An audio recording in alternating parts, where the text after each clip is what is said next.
Shalom, everybody. Shalom. It's your brother Shamar with Ancient Watchman. Man, it's good to be back. Welcome in.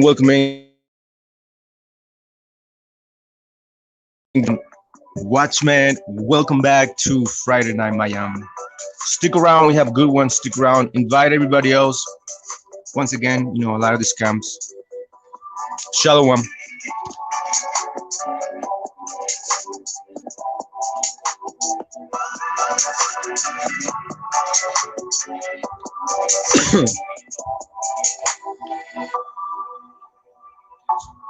What's up, Pablo de Santiago? Shalom, bro. Welcome to the live. Stick around. Paquil Xochitl. Paquil Xochitl. Hola, bendición. Welcome to the live. I'm not sure if we ever spoken before, but welcome to live. Welcome to the Ancient Watchman. This is your brother Shamar with Friday Night MaYaM. Stick around. Shalom. Yeah, once again, today's topic, we're gonna go into a very, very, very controversial subject within a lot of religious groups. You know what I'm saying? And it has to do with psychic powers, gifts of higher wisdom. And the question is, do you have psychic powers? Are psychic powers biblical? That's the thing, right? That's kind of what we're going to go into, or not really kind of. We are really going to go into it. So stick around. Shalom. Welcome to the live.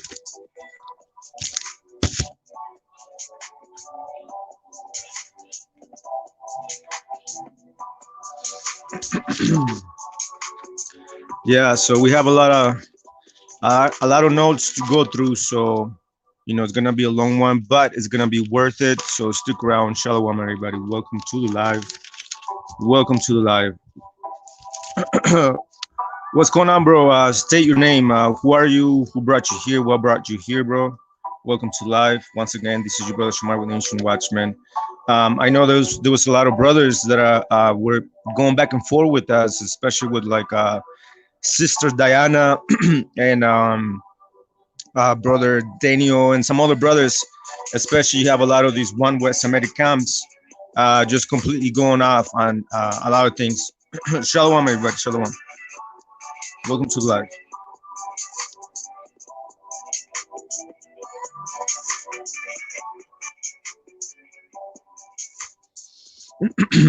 Yeah.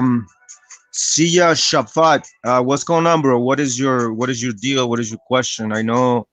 Like I said, man, we've always been at the Sikari channel and many other channels, especially Torah Nights. And whenever we're there, either Jose Vega, because Jose Vega is the one that mostly does debates, debating with a lot of folks within the One West American community. But whenever we go there, we either get, kicked out, or people try to talk over us, or there's some mess going on in the debates or lives that we have with them and stuff. So it's like whenever we bring out the facts, they want to quiet us down. They want to shut us down.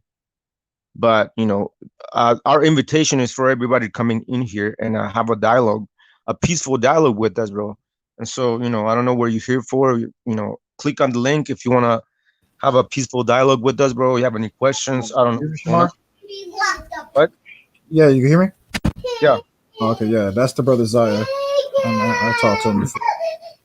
So, what is he about? I believe he's a Torah knight. All right. Yeah. Can you hear me or no? Yeah, I can hear you. All right. Cool. Cool. Yeah. I don't think I've dealt with him before. So, He was the guy that was on Facebook asking me questions or something like that. yeah. All right, brother. So yeah, I will wait for you because I have a class. We usually Friday nights is mostly like we do classes. We go into a subject specifically. Monday nights is more is like kind of open. It's more like freestyle open. We welcome everybody on to the panel, but we can have you on for a few minutes or so and see what you have to say. Uh,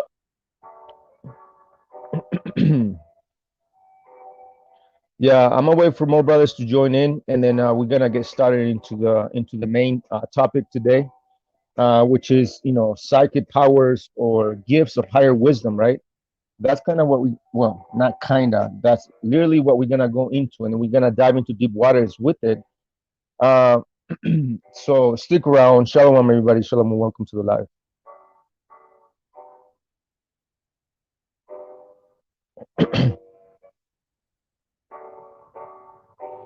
Yeah, that's cool, bro. That's cool. Take your time. Once again, I don't think we're gonna have you on for too long.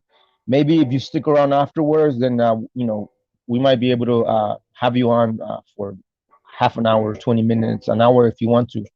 So other than that, I know we were going back and forth on Facebook on the boards, debating a lot of these Sikari members that were going back and forth with one of our sisters called Diana.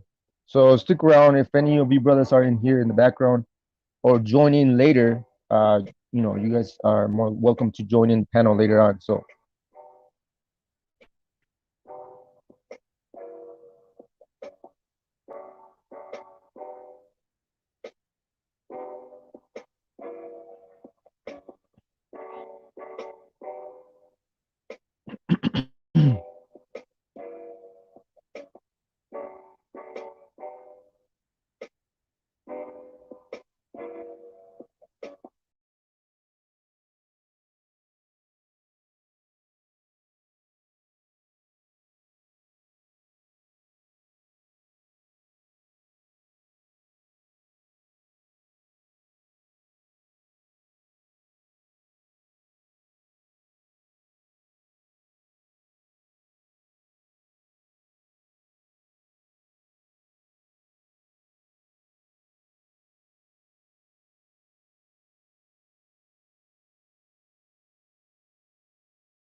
All right. Yeah, Shalom, bro. Can you hear me or no? yeah, I can hear you, Shalom, man. Shalom, bro. Welcome to the live. So what's going on, man? What's your deal? Okay, you made the claim that Negroes are Canaanites. Um, Majority of them are, yeah. Okay, I don't disagree with some of my people being Canaanites. I don't disagree with that. But when you say all blacks, and then y'all get mad at us for saying all Latinos, so it's just kind of like if we gonna have that decorum and that respect for each other, because I defend the Hispanic brothers and sisters that when people come against them on tour nights. So When not only me, a lot of other people do too. when So it's when kind of like, when did you where did you see that y'all said that all Negroes are Canaanites? hmm? Where did you see either me or Ayash write or say that all Negroes are Canaanites? Jose, every time you come on, bro, you just be like, "Oh, y'all Negroes is That, Canaanites," bro. and That's not the you don't make the that's not the distinction. question, bro. That is That's the the answer question. to the question. No, the question was very specifically, when have you heard me or seen that I typed or made a statement with my voice saying all Negroes are Canaanites? All right. Well, let me go back to the Facebook message. All right. Okay. Remember, I had to say all Negroes are Canaanites, right? That's a statement that you just made. You have to show me that I literally clearly said all Negroes are Canaanites. So, We don't say that. right.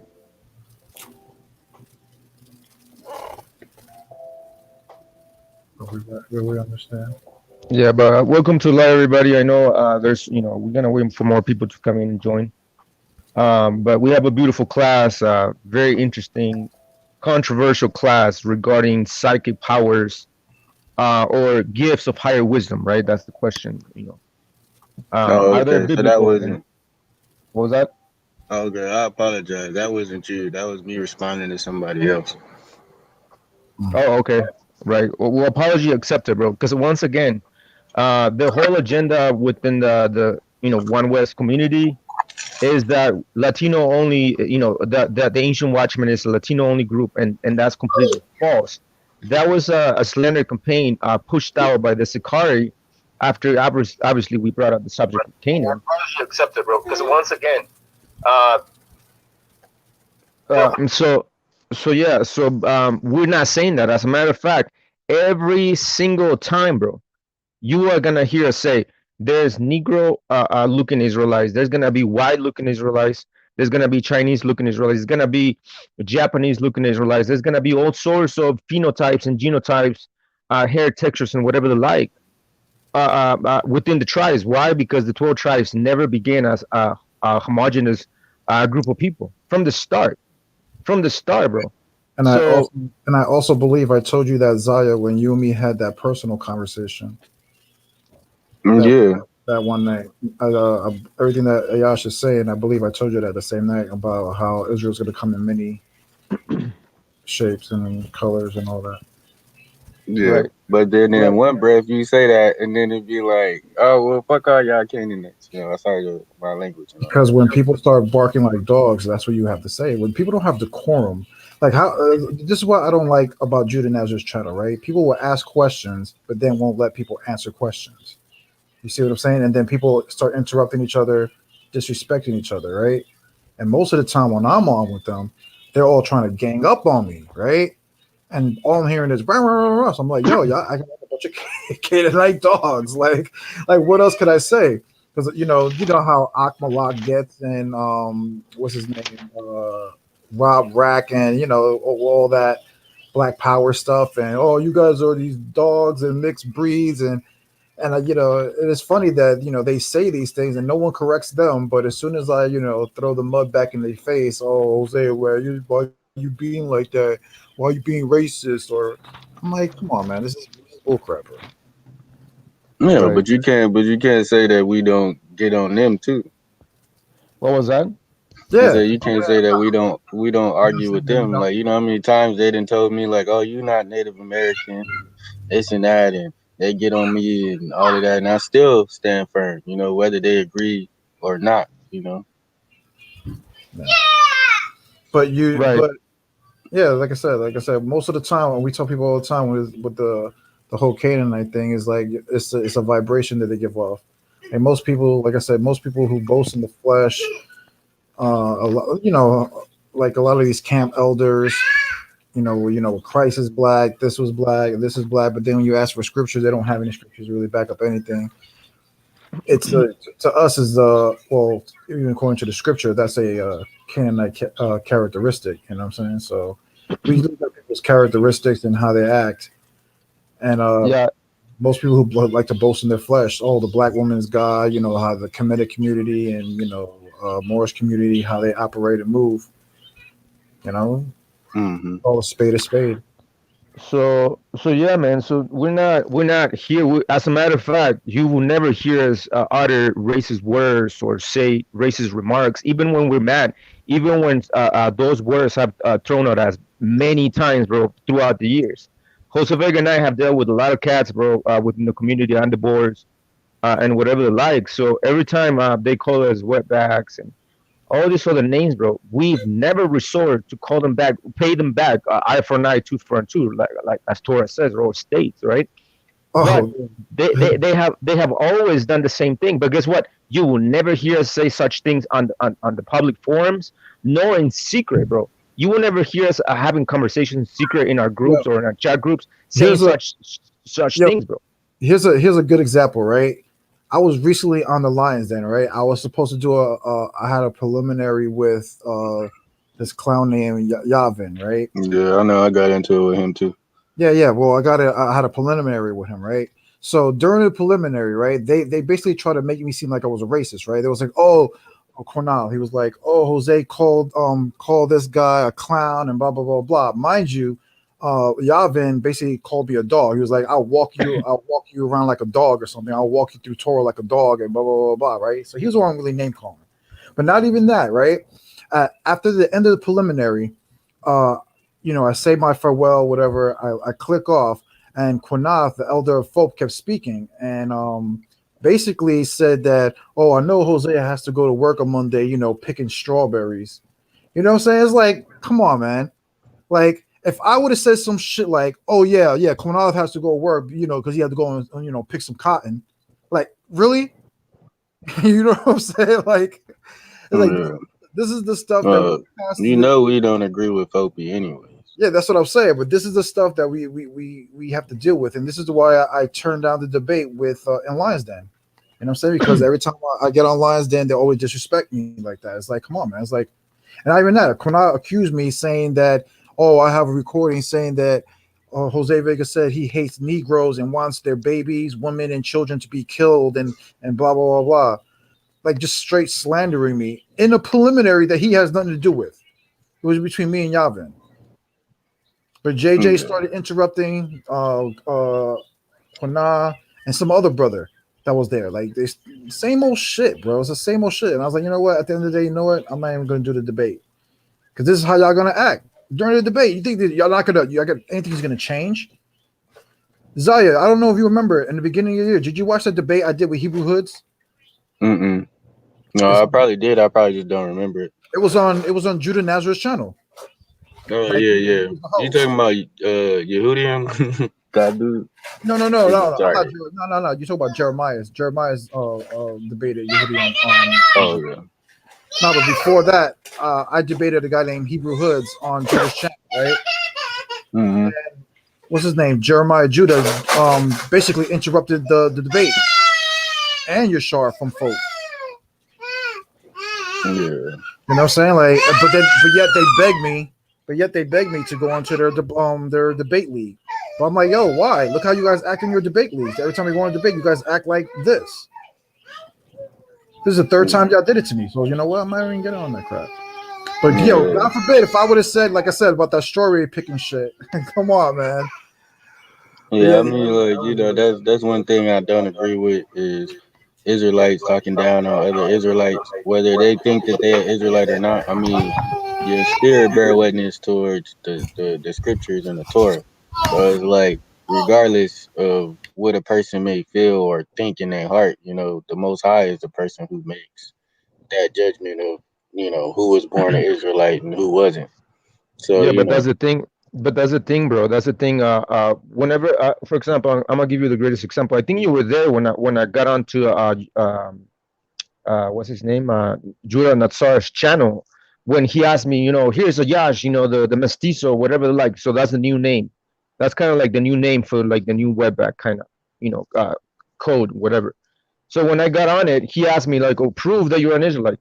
I immediately got on the show, and what do? I opened the Bible. I opened Torah in Deuteronomy chapter 28 because I was about to break down the curses, right? mhm. But you got I don't I think you were there, bro. I remember you being there. But next thing you know, I'm breaking down the scriptures, and what does Judah Nasar do? He starts talking over me. He starts interrupting, yelling, getting all pretty much being demonized, bro.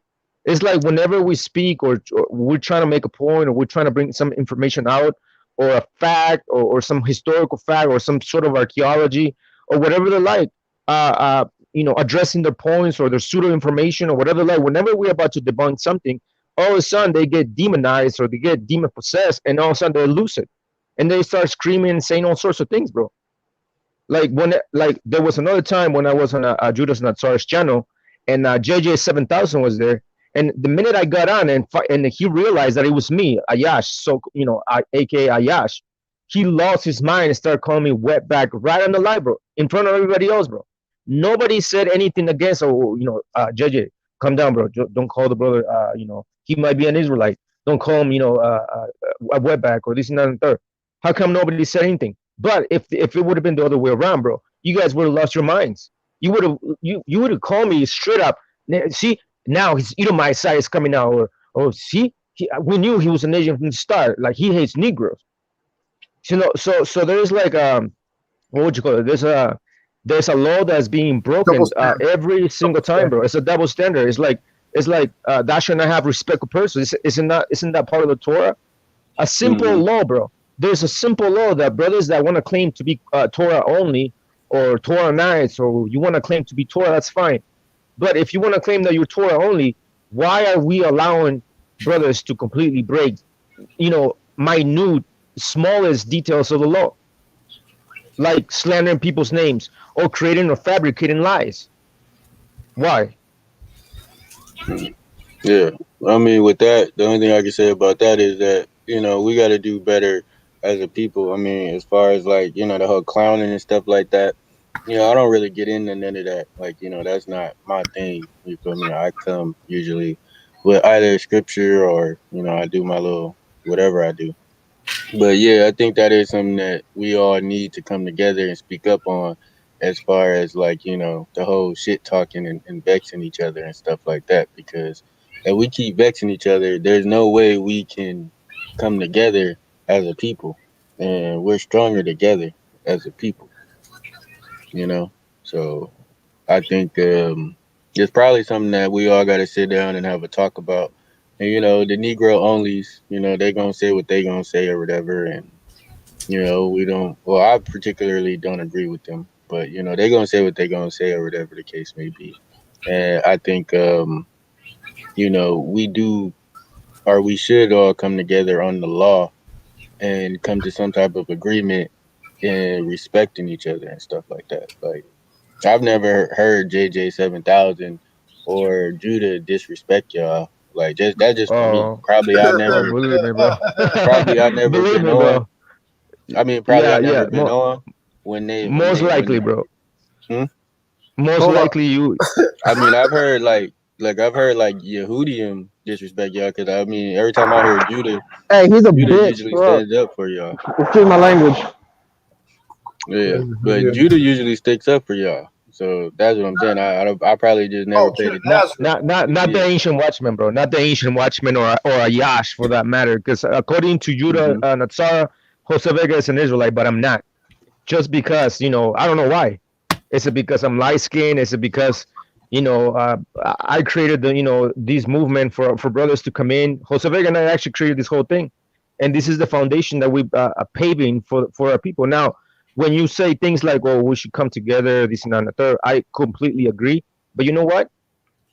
The only reason why we can't come together is because doctrinal wise, people don't want to drop their man-made doctrines. For example, the whole thing about Christ. Oh, well, you don't believe in Christ, but the whole thing about the 12 tribes being Negro, Baso, Hamitic, classical type people, it's completely off. There's just no scripture to back that up. That's one.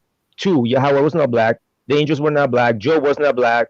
The Jews were not black. I mean, you brothers got to stop completely twisting the scriptures when it comes to a lot of the colored scriptures. That's one. The other breakdowns, especially a lot of the brothers that subscribe to One West, whether they were part of a camp or not, a lot of them have watched a lot of YouTube videos, and that's where they learn from. And obviously, whenever we address them on the boards or whatever they like, we're like, well, are you a camper? Are you from One West? Like, no, but they still speak in the language of One West. One West is garbage. Their doctrines are garbage, bro. And so every Yeah. time we put in the work when it comes to debunking their doctrines, bro, it's like nobody wants to drop their false breakdowns and their main understandings. I mean, the Sikari tribe, they changed their breakdown on Jeremiah 14:2 when it says that Judah mourned the gaze thereof language. They are black unto the ground. And a lot of brothers are like, you see, this is proof right here that the Jews are black. Well, we go into the Hebrew, it doesn't say that. So when are the lies are gonna stop? When is the law? When is the line gonna be drawn in a lot of these doctrines that they keep pushing out? So when you talk about, you're not the only one that's talked about in terms of unity and whatever the like. We've heard many brothers and sisters coming out with the same rhetoric of, oh well, we can't be fighting amongst ourselves, bickering this and that and third. Well, wait a minute. We have to completely debar ourselves from the lies. I mean, that's exactly what Torah says. The prophet says, especially one of our greatest prophet, a major prophet, Ezekiel. No, what is it? Zephaniah 3:13, right? It says, the remnant of Israel shall not speak lies, nor a deceitful tongue shall be found in their mouths. So if you are a remnant of Israel, if you claim to be an Israelite or a Shemite or Shemitic Hebrew Israelite, whatever the like, if you're claiming to be that chosen seed, why are you lying? That's the question that we're asking everybody else. Why you keep lying, even though we have already broken down the scriptures the way they're supposed to be broken down? So, and after that, if you can't see it, if you can't adhere to the words of the prophets and the way they were written in, especially in the language, then what is wrong? Yeah. I mean, as far as like, I can't really speak for other people, because I'm not particularly them, like I don't particularly agree with Sakari, or I like Sakari, but I don't particularly agree with their doctrine. I don't agree with none of the One West doctrine, really, to tell you the truth. But as far as like what I've seen, like just random encounters like Facebook, Instagram, and stuff like that, I've seen like the distinction that people are trying to make between each other, and it's kind of like we the same people. And I know I've said this on Torah Nights before. When we say black, we don't mean just African Americans. So per se. We say black is like, I guess, because y'all don't understand, like, I guess what we call, quote unquote, the black struggle, or whatever the case may be. So when we say black, it do mean Latinos, Native Americans, and Hispanic, because anybody Yeah, could be black, if you get but what I'm that's the saying. thing, bro. But that's the thing. The 12 like I said, the 12 tribes are not a homogenous group of people. That's Yeah. what a lot of viewers gotta understand first. That the 12 tribes from the start never began as a homogeneous group of people. Meaning we weren't ever just Negroes, or we weren't always just yellow or Asiatic type of people, or we weren't always white looking Israelites or whatever they like, or light looking Israelites, bro. So for Hmm. brothers to say or make a statements like the one you just made, it's completely Hmm. off, and that's exactly where you throw us off. Like people Okay, like so your statements like that, and so that everybody that's says, the miscommunication that I think well you got. that's exactly what I'm trying to communicate with you. that your statement is completely off. But for you to say, well, Negroes, well, wait a minute, which Negroes? Because the 12 tribes are not Negroes. We're not a homogeneous group of people, ethnically speaking, from the And start. that's the reason why I use the term. That's the reason why I use the term black. Because Well, again, the word black is just like a dark skinned Israelite, right? Well, no, the 12 no, tribes are not Negro. black don't have a color. Black is black. If you know what I'm saying, like, okay, so let me get this. Like, Jose is somebody I would consider black. Why? You can tell in his spirit, the way he talk, the way he act. He act like okay, um, he act like a nigga. Like, See, it's that's something that you exactly. can See, tell. bro. But you See, have. that's that. Hold on, let me finish my point, so you understand what I'm saying. He act like a nigga. You can have white people that act like us, but you can tell the fake from the real. You can tell which really ones really are like us, and you can tell the ones that aren't like us that's just pretending. So it's just Right. like, but it's not just based off of a black thing because what I'm Well, saying you is just made when it. You just made it like that, though. You just made it like well, because you just said you referred to Jose Vega. Well, he acts like a nigger. He talks like a nigger. Well, you just made it. You mhm. just made it a race issue, but you just made it an African, so-called African issue So did just you know now. that? So did you know that the term "nigga" was actually used for Native Americans first before Africans came here? Well, yeah, but that doesn't mean that we are Negroes, and that wasn't the case. That was the Okay. Virginia So Act. was No, hold not on, the hold term on, was hold on, not hold on, okay? hold on. That was the Virginia Act, and that's when Negroes were amongst us. As a matter of fact, a lot of the runaway slaves basically sought refuge amongst native tribes, and we welcomed them. We welcomed them in. They got welcomed in, and then our chiefs even gave these runaway slaves native women to marry and to procreate and whatever they like. So later on, obviously So later on, can during I the can I ask what was you it? can I ask you a question? Because you said that natives that basically the term Negro came over here when the black people came over here. So was the term Negro before the black people came over here? Was it used for Native Americans? Like I said, that term was invented right after what was it? The Virginia Act, when a lot of the natives were basically put in the same category as Negroes, Well, right? you're talking about when the Darwin Rows happened and stuff like that. Right, exactly.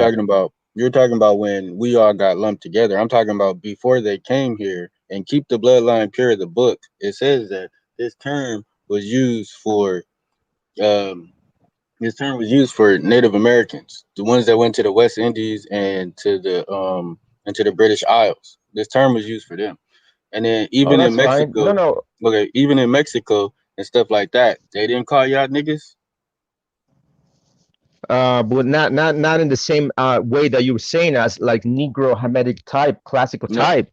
That's well, basically no, when you guys say that. That's basically what you guys are saying. Because no, as a matter of I'm fact, not saying. I'm as a, using the general term. I'm not using a hermetic type of term. I'm saying well, when a white that's the person way it's being saw put. you, That's the way it's being was he portrayed, calling though. you like what? But when a white person saw you, was he calling you a Mexican nigga, or was he calling you a sand nigga, or was he calling No, you? no, Yeah, no. He was called. it's a He's been general calling us statement. wetback. He's been calling us wetbacks and all other terms. So That uh, wetback is a new Hey, term. hey. Shamar, put me on big screen. Zaya, I got it right here. Go Yeah, ahead. yeah. How about Jeremiah Judah, right? hold on, bro. Hold on. Oh, he Hold on. dropped out. No, I got it. I got it. Let's see right Wait, there. hey, boo. Come over here. This one? All right, Zaya. This is Jeremiah Judah, right? Look what he's saying. Mm-hmm. I can tell Isaiah chapter 8, Isaiah 11 to your people. And you know what? We said Canaanite with such passion. He want to be a. You know what? I can start doing relationship. Fuck you, wetbacks. Fuck you, wetbacks. All you wetback motherfuckers. You see these racist people right here? This is Costo's people. Come over here. You wear nice damn shit. Still on a goddamn god, you wetback piece of shit. Fuck y'all. Now what? Fuck you, wetbacks. You ain't no fucking Israel. You want to call us Canaanite, bitch?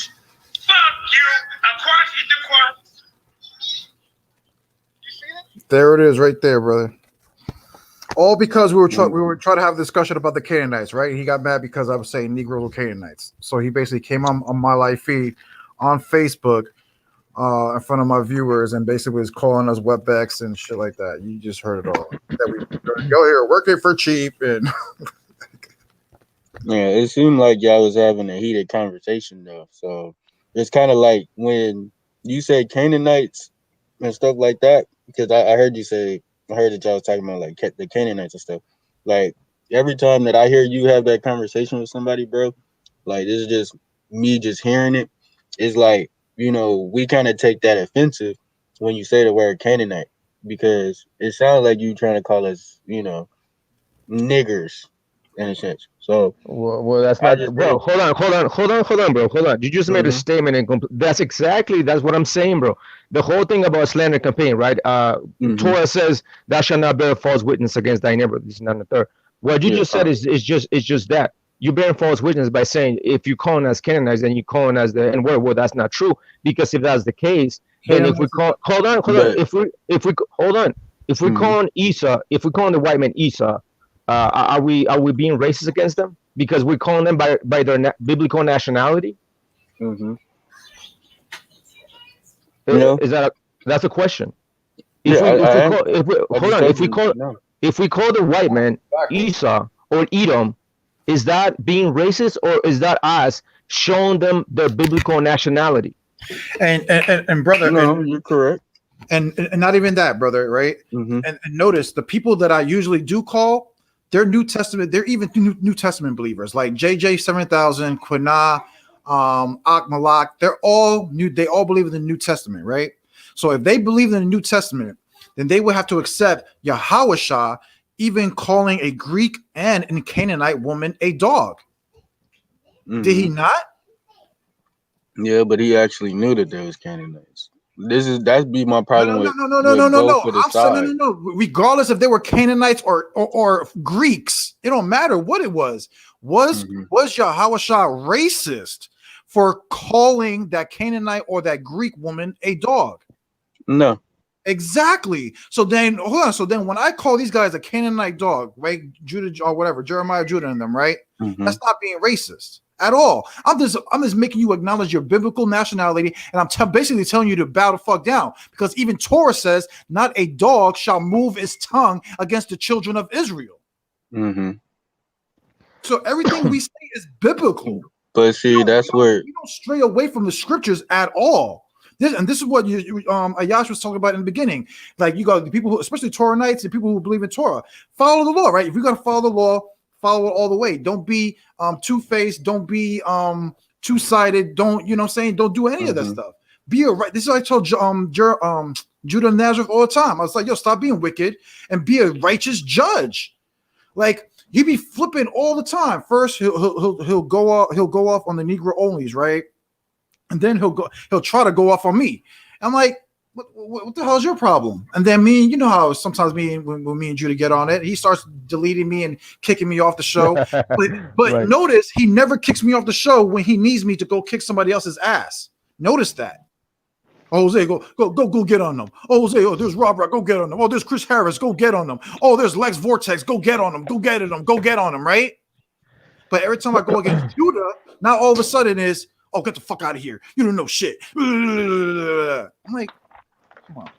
Stop. Yeah, no, I've been there. I've been there for that. And what I'm gonna say to that is this, bro. It's like it seemed like how he was saying earlier. It's like y'all sit there and y'all say one thing, and then it's like okay, and then when y'all get mad, y'all say another thing. Like so, it's like when you call somebody a Canaanite, and this is coming from your boy Shamash. If you call somebody a Canaanite and they believe that they Israelite, then it's kind of like that's disrespectful in a sense. So it's kind of like this is what I'm saying. We got to stop the disrespect between each other. No, I'm calling once again, we're calling them by their characteristics. When JJ is online calling people wetbacks, oh, the black woman is God, oh, we're gods on the earth, oh, Jesus, everybody think it is blackity, black, right? That's their doctrine. They're not Israelites. That's not Israelite behavior. So of course I'm gonna call people who act like that a Canaanite dog. You're acting like a Canaanite dog, straight up. I'm going by your characteristic. Right. Right. Let me ask you a question, Saya. Right. How Yeah. would you like? Let's say, how would? Okay. Let me just put it this way, real quick. How would you describe Isa? How would you find out who Isa is today? By characteristics, traits that I've What seen in else? the scriptures. Um, Would you say prophecy too, or no? yeah, I would say prophecy too. I mean, yeah, Okay. So the way you would describe Isa today, or try to find out who is Isa today, or the nation of Isa, or Edom at a collective level, is through what? Through scriptures, prophecy, and you said characteristics, right? yeah. Okay, cool. Now, how do we find out who is Canaan today? Through scripture. Finding out who's Canaanites today is not as easy as that because you got Israelites that act like Canaanites. That's not Bro, that's just not like just an easy just answer the easy type of question. thing. Just answer the question. How would you find out who's Canaan today? I mean, that is my answer because that's not an easy thing to sit there and say because you got Israelites that act like Canaanites, but they're Israelites. Hold So on, it's but it's like, easier for you to find out who's Esau but not Canaan, even though yeah, Canaan is. Hold on, Esau's your even though brother. Canaan is part of the crafted council, No, even though Esau's your brother. right? no, well, I mean, if you want to sit there and say like, the certain people that's on the UN and stuff like that, I mean, that's easy to see those people in power. But when we talking about common everyday people that, that get taken advantage of by the masses of, the 1% and stuff like that, that's not an easy task to find out who is Canaan and who's not Canaan. Give me. Let me ask you this. Let me ask you this, right? Because Mm-hmm. I've heard that argument, right? Because you're saying that you can't tell the difference, right? Mm-hmm. So in the book of Ezra 9 and 10, right? Ezra Yeah. basically makes a commandment or a covenant to put the children away, right? The women and children and whatever, the mix, whatever. We all know that Torah only forbid Israel to mix with the Canaanite nations that we read in Deuteronomy 7, right? So It was certain Canaanite nations. yes, that's what I said. The 7 Canaanite nations that are mentioned in Deuteronomy chapter 7. Oh, okay, yeah. My Yeah. bad. So yeah, say that Torah, that's the only nation that the Most High said not to mix with, have dealings with, whatever the case may be. So, Mhm. right, so when Ezra is separating the people in Ezra chapter 9 and 10, how did the people at that moment knew who the Israelites were and the Canaanites were at that moment to separate them? I mean, I would have to read it to give you a proper answer. I haven't brushed up on it yet, but I mean, for that situation, I mean, did Yahweh? We can go into Ezra and say, did Yahweh tell him to do that, or did he No, of decide course to do not. Yahweh didn't tell them. Ezra did it? it. Okay. Ezra and the people did. But the Yeah. question is, how did they determine who was the mixed seed from the Canaanites and who was the Israelites? How did they determine that? Yeah, well, you'd have to Well, refresh my memory on that. You would have to say, the point is I'm trying to make, brother, you would have to say that there was a difference in the way that they look from an Israelite and a Canaanite. Because not even a lot of them even had their papers, and even the book tells you that that a lot of the priests couldn't even be priests because they didn't even have their paperwork, right? Oh, So yeah, it had nothing to do with paperwork about knowing that who you're Israel or not. It was most likely about your phenotype or what you look like, and it was easy to pick you out of who the Most High said not to mix with, right? yeah. Okay, that's all I want to put it out to you, bro. So you would have to admit So that there's how a could you difference make that between. distinction? How could you make that distinction today? like the same way you answered earlier, we go by first and foremost, we go by prophecy. We go into the scriptures and we read the characteristics of Canaan, what they will be doing, what they've done, what they will do throughout the ages. We go into the history of Canaan, especially going back to Sidon, Tyre, and Carthage later on Okay, during the times can of you give Romans and me stuff. can you give me one characteristics of a Canaanite that you see today and that you would be like, oh, that person is a Canaanite? Of course, Ezekiel 28. I mean, Um, we always bring that out. I would say, but Ezekiel 28, the Black 28 and Lives what? Matter, the Black Lives Matter movement. You know, say I would say there were a bunch of Canaanites in that movement because according to the Book of Jubilees, chapter 10, it tells you that uh, the Canaanites were cursed with sedition. Do you know what the word sedition means? Yeah. To What does it mean? basically to rebel against the powers of be. Mm-hmm. Yeah, So let me ask you. So let me let ask you me this. hold on. Let me read the Okay. scripture real quick because I made a statement saying Ezekiel 28, but let me just read just a couple verses for the audience. Ezekiel 28 verses 1. It says, "The word of the Lord came unto me, saying, Son of man, say unto the prince of Tyrus, Thus saith the Lord God, because thine heart is lifted up, and thou hast said, I am God. Mhm. I sit in the seat of God in the midst of the seas. Yet thou art a man and not God, though thou set thine heart as the heart of God." You see, so you got a lot of brothers, especially there's one group of people on the planet today. Everybody knows that. There's one group of people on the planet today calling themselves what? They're the gods. Hey, Their God was Whoa. black. hey, Shamar, should we show him the video Whoa. that I did on that? Oh, Yeah, I seen that. I seen that video. But the scriptures do say ye are gods. So, hold but on. Let me address that, bro. Hold on. No, I completely agree with you, bro. I completely agree. But you know what the difference is between what you just said in Psalms 86 and what we read mhm, in Ezekiel 28? You know what the difference is? what would be the difference? Okay, the difference is that in Ezekiel 28, you have a group of people calling themselves that they're the gods, whereas in Psalms 86, the Mosai is saying that we are gods. It's the other way around. Exactly. We're not the one bragging about it. And also a Exactly. good example about that, brother, is John chapter 10, when even when the Jews accused Christ of being what? God. Exactly. Why? Because it wasn't a common thing for Israelites to be considering themselves Right. gods, sir. We never call ourselves gods, That's bro. why. Ever. That's the All difference. throughout the scriptures, bro. We never, as a matter of fact, the Mosai called us gods. As a matter of fact, you got in Torah, what was Moses called? You're gonna bring Moses was called what? You will be like a god to Pharaoh. But that, Elohim. that Yeah. that was, yeah, you will be like a god to Pharaoh. Well, that's the Mosai saying to us that we will be like a god. Not that So we are telling ourselves that we are the gods. That's the big difference between our spirit and their spirit. So that's one of the characteristics. I mean, we can go into the whole book no, of okay. Ezekiel and break it down. So And one of the most so powerful parts is that it even says in Ezekiel 28 that in the land that he says, even in the hands of they that slay you, by the you're going to be slain by the uncircumcised, and you will still are you still going to say to them that ye are gods with a question mark? hmm You know what I'm saying? Is just like I said, the Black Lives Matter, the Kemet community, right? They'll tell you, oh, they're killing us in the streets. They're killing in the streets. Man, we're still gods. We're the gods of the earth. How are we going to let them do this to us? We're the gods of the earth. That's like every time I hear it, that's all I'm hearing is Ezekiel 28. Yeah, straight up. okay. So let me ask you a question because you said something that I kind of wanted to ask. So all the Black Lives Matter people are Canaanites.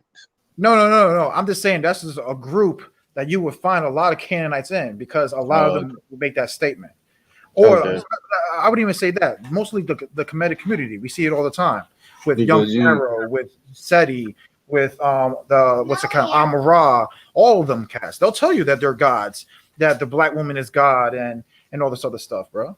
Yeah, that stuff I don't agree with, but as far as, our people, saying that they're gods and stuff like that, it's just that our people been oppressed so much that when they finally do get something, they kind of cling to it. And this is one of the things that I said on Tour Nights is that, we're so used to being the bottom, that when we do get something, we don't know how to act. And, we we quick to do wicked stuff. Israel is quick to do wicked stuff. That's just what it is.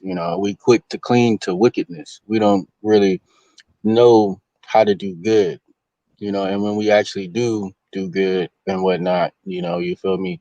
We cling to the stuff that, have positive qualities because we deal from psychological trauma. And and this is why we you know the Torah Nights, we teach the temple teachings and stuff like that, because you have to renew your mind in order you know, to understand, like, who you are and what you are, because Now, dominion was given to Adam and his descendants, was it not? yeah, yeah, but before you even go further, bro, let me just stop you for a minute because you made a statement saying that, the only reason why we're saying that we are gods, or we're saying such things to that point or to that degree, is because our people have been oppressed so much to the point that when we get to a certain point of high levelness in our spiritual walk or journey, then we tend to say certain things like, "Oh, we are gods." But wait a No, minute. that's not how I meant it. Okay, well, that's kind of what I heard. Okay, so Yeah, I'll clarify. that's kind of Like, what I heard. But you know what? You know why I heard hmm that? Because that's the same argument a lot of brothers say. They say the same thing. It's like you guys are in agreement with everybody else, even though you guys haven't met. So the reason why I want to address this is because if that's the case, if that's the only reason why you guys are saying that, then how come we don't see that within our nation? The 12 tribes, all throughout our captivities, and every time we were oppressed and this and that and the third, we never call ourselves gods, even when we're at the top. You have King Solomon, what is it, 930 BC, And what book? when And not even when that, the book even tells you that it tells you they were complaining. Well, what do you, I forgot what book it was. I want to say Jeremiah, where it talks about Israel complaining about, were we born slaves? hmm yeah, Jeremiah, yeah, because right? we were Like, being oppressed so much. yeah, exactly. That's what I'm saying. So we hmm never had that positivity mind state that Ayash is talking. Well, the positivity mindset came from groups like the Black Panthers and stuff like that. I ain't gonna say that they was you know they had the best idea, but I'm gonna say Yeah. that they tried to empower a broken people. So it's kind of like you get that movement of people, you know, saying like, "Oh, okay, we're trying to find out, what we are and stuff like that." So I would say it's more about superiority because I understand what you're saying, but a lot of the brothers over here, we see a different thing. What we're seeing is they're calling us mutts, wetbacks, and all these other things, and they're calling us half breeds. Oh, you guys never came into existence until 500 years ago. Oh, we're the real Native Americans, and you guys are nothing, basically. And Mongols, but Mongols Native American culture don't even support that. the what? support what? Support that, it's just all black, No, no, I don't know that, but or I'm we're saying, all but my one point is color. that it's all about superiority with them because they're basically saying, oh, they're gods, meaning everybody else came after them. Oh, everybody came out of the black woman and blah blah blah blah blah, and that's what they're all about. It has nothing about building themselves up. They can build themselves up and say, hey, they're great people, great people. But then when you start going around telling them that you're better than people and that, oh, hey, you came from me, or you're a mutt, or saying you probably burn in the fucking sun, all that nonsense bullshit. You know what I'm saying? I was like, first of all, there's been light-skinned people even back in the days of Egypt, bro. Like, you look at the damn freaking pyramids, or the Ramses pyramid, the Beni Hassan pyramid. You see light-skinned Libyans and all types of shit. So all this other hmm argument about light skin and dark skin is like such a bullshit topic. So you know what I'm saying? To Okay, us, but Jose, so I think you, I superiority. think you miss what I was saying. So I'm gonna try to clarify it. So when we have movements like the Black Panthers and stuff like that, like I said, we came from an oppression to where people didn't want to be black. Like people was saying, like, why was I born black? Why was I born this? Why was I born that? So when you had powerful, speakers and stuff like that, and I'm not saying that ideas were right or wrong. I'm just saying like they came from a perspective of I'm black and I'm proud. So it's kind of like it's something that that I want to say like some of the Hispanics went through too because they came through with the brown pride. So it's kind of like you feel me. But when we did it, you know, we got a lot of attention, and we were labeled extremists and stuff like that. So it's kind of like Just when you was told you ain't shit for a long period of time, and then you get somebody that come along and tell you you're special. Even today when when camps go out there and try to wake people up, I've seen it. They can't even believe it nor fathom it. So it's kind of like when they be like, "Oh yeah, you're a child of the Most High," and stuff like that. Like if you see how destroyed our people are, it's Okay. kind of like Yeah. like when they finally do get in there, and this is one of the things that I argue with the camps about, is that they they do forget certain key points in the Torah, like where the scriptures tell you, don't hate it, don't abhor Edomite, don't oppress, Egyptian or stranger, you know, and those are key things that we got to remember. We got to be humble because of the fact that we ain't really been on top that long, and well, we ain't really been on top ever like that, other than in the days of old. So it's kind of like from our perspective, you know, you guys gotta you know, in a sense, kind of try to understand both sides because that's what I try to do. Like I'd have been to the hoods of Mexico and stuff like that. So it's kind of like and they showed me love. So it's just kind of like I don't see no difference between our struggle here in America in the hood and their struggle there. But that's one thing that I can't say about my people is that if they don't travel and they don't get out they neighborhoods and stuff like that, and they don't actually go see the world, it's kind of like you only worried about yourself. You're not really worried about the next person in fucking UK or something like that. Like Well, it's part of like being one-sided and being a respected persons. Because even if you're not able to travel, there's always a book, there's always some sort of documentary that you brothers can watch. And even if they watch, they want to push aside that information. Why? Because it completely goes against their dogmas. It completely goes against, or actually, it destroys their stance. And so again, whenever Jose Vega and I, or all the brothers that are waking up, a lot of brothers and sisters waking up, all praise to the Most High for that, right? Now that we're bringing this out and completely destroying these doctrines and this falsehood and this agenda, because it's really an agenda, bro. If you really think about it, it's a secret agenda to completely erase the Shemitic Hebrew Israelites from off the face of the planet. Why? Because now they're saying or making remarks or statements such as, oh well, you look white, or you sound white, or you don't act like Negro, therefore you're a heathen. So there are certain arguments and statements a lot of these brothers be making all throughout, whether it be live on here on YouTube, Facebook, Instagram. Now they're doing it on TikTok, so on and so forth. So the slander, the pseudo information, the lies, the false doctrines, the man-made understandings gotta stop. They all got to stop. And this is why we're calling everybody out. And this is exactly why brothers don't like us. Why? Because We use we're this because we use this sword like a two-edged. We use this word like a two-edged sword. That's what.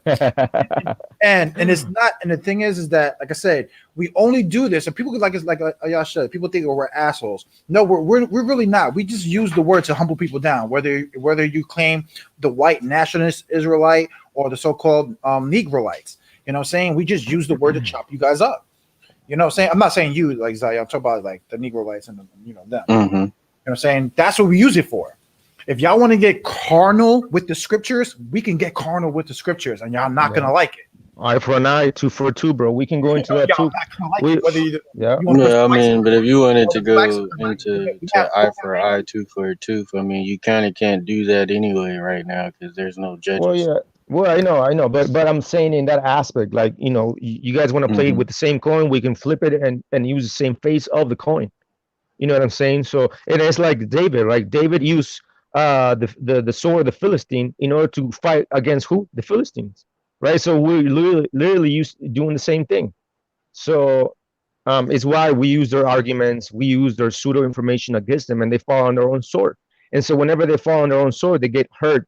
It bleeds. They bleed and they get upset, and all of a sudden they get demons and start calling us all sorts of names and start doing all these slander campaign against us. Well, Ayash and Jose Vega, aka the Ancient Watchmen, they're Latino only. They're Latino only. What? Where is this Latino only group? I want to know because for the past 2 years, we've been wanting to know who is this Latino only group. Where is it at? Can anybody point me to that group of people that are Latino only? It's non-existent, bro. It's non-existent. To So So be a Latino only, you would have to say that only Latinos are Israelites and nobody right, else is. And if you're mixed, according to Negroites, if you're any type of mix, you cannot be a Latino light. mhm. right, But right. we don't Yeah. do none of that stuff. So again, it was a It- slander campaign it- started by the Sakari because after Ancient Watchmen and Quina gave them a spanking of their lifetime, that's when they created a slander campaign against us. yeah, Right. it's kind of interesting too. I just had two questions, and then I'll let you brothers go because I have a better understanding now. And a lot of the stuff I do agree with. It is foolishness to say who is and who ain't nowadays because you know throughout this whole entire time we've been mixing and stuff like that. So, like Buffalo Soldiers, for example. So, do you really know how that war and stuff went down? And that's just because of the fact that I never hear no Israelites bring this out. When we got over here, the African Americans or whatever, I consider myself black, even though I know I'm Native American. I've been black all my life. That's just what it is. That's what I got on my driver's license. That's what I write on my paperwork, black. But, passed down through my family, I know I'm Native American. But the Buffalo Soldiers, for example, and stuff like that, the white man used to pit us against each other. Because Yeah, bro. if you look at all the slave revolts and stuff like that, when we fought together, we Yo, almost wiped them off the continent. So, and the Buffalo Soldiers and stuff like that, if you look into it, like they hired them, you know, and took them into their regiments and stuff like that because they wanted to fight certain wars against the natives and stuff like that. But throughout our revolts and stuff like that, they pitted each other against each other. They would be like, "Oh, the blacks brought the diseases," and then y'all would come through, wipe us out, or they would use slaves and be like, "Y'all go wipe out a Native American village," or whatever the case may be. And that's just because if you really look at it, when we unify, like there's no one that can stop us. Because if they hadn't have played the little dirty tricks that they did, we would have wiped them off of America, and we would have been pretty much free. But well, unfortunately, they were too cunning. well, yeah, well, even before the African American came on the side of the world via the slave trade of the 1600s, our people were fighting against the colonizers for the past 60 years. Yeah, and y'all was getting your asses kicked. Not really. Yeah. The only reason why they kicked us out, like they completely defeated us, is when they used biological warfare against us. Other than that, we were kicking their asses all from the Caribbean islands all the way to the mainland. Like that's basically what happened. The Englishmen, the Spaniards, and many other colonizers had to use biological warfare against us, giving us smallpox and fevers and all those other things, which is basically Deuteronomy chapter 28. But Yeah, but that comes. But see, what you're talking about comes a lot later when the French and stuff got here and stuff like that. They turned some of the native tribes against each other, so y'all had infighting. So that's when they Oh started no, of course, no, of sending course, no. y'all to the That's not what I'm saying, though. My point is saying is that before you guys came here, our y'all people was were getting your fighting to the asses teeth. kicked.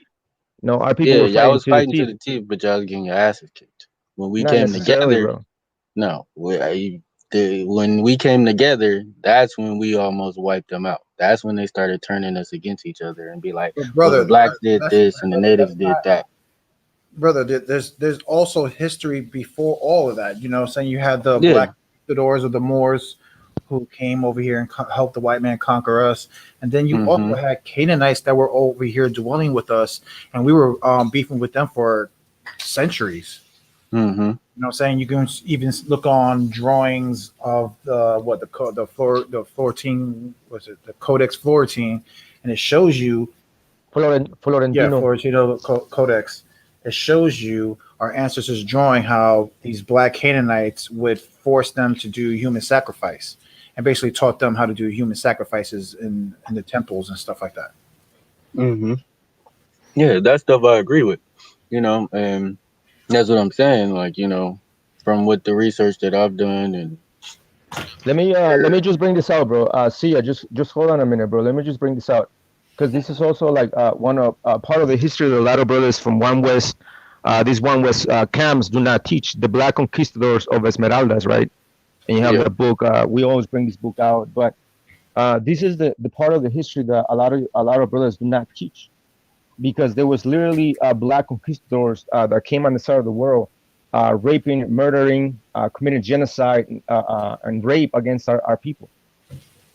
So we have brought this many times, but I just want to bring this out real quick, and then we're probably gonna move on with our class today. But let me just read this real quick. It says, Black Conquistador de Narvaez expedition in Florida.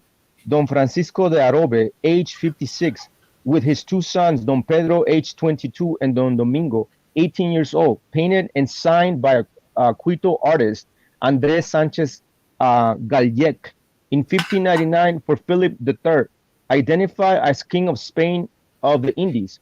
The three Maroon leaders, you see the Maroon, the Moors, the three Maroon leaders are holding iron tipped palm wood lances adorned with gold jewelry, wearing doublets, ponchos, silk capes, and wide ruffs, all a combination of a cloth and cut from China, Europe, and the Andes. Let's see. shut up. Can you read that second part?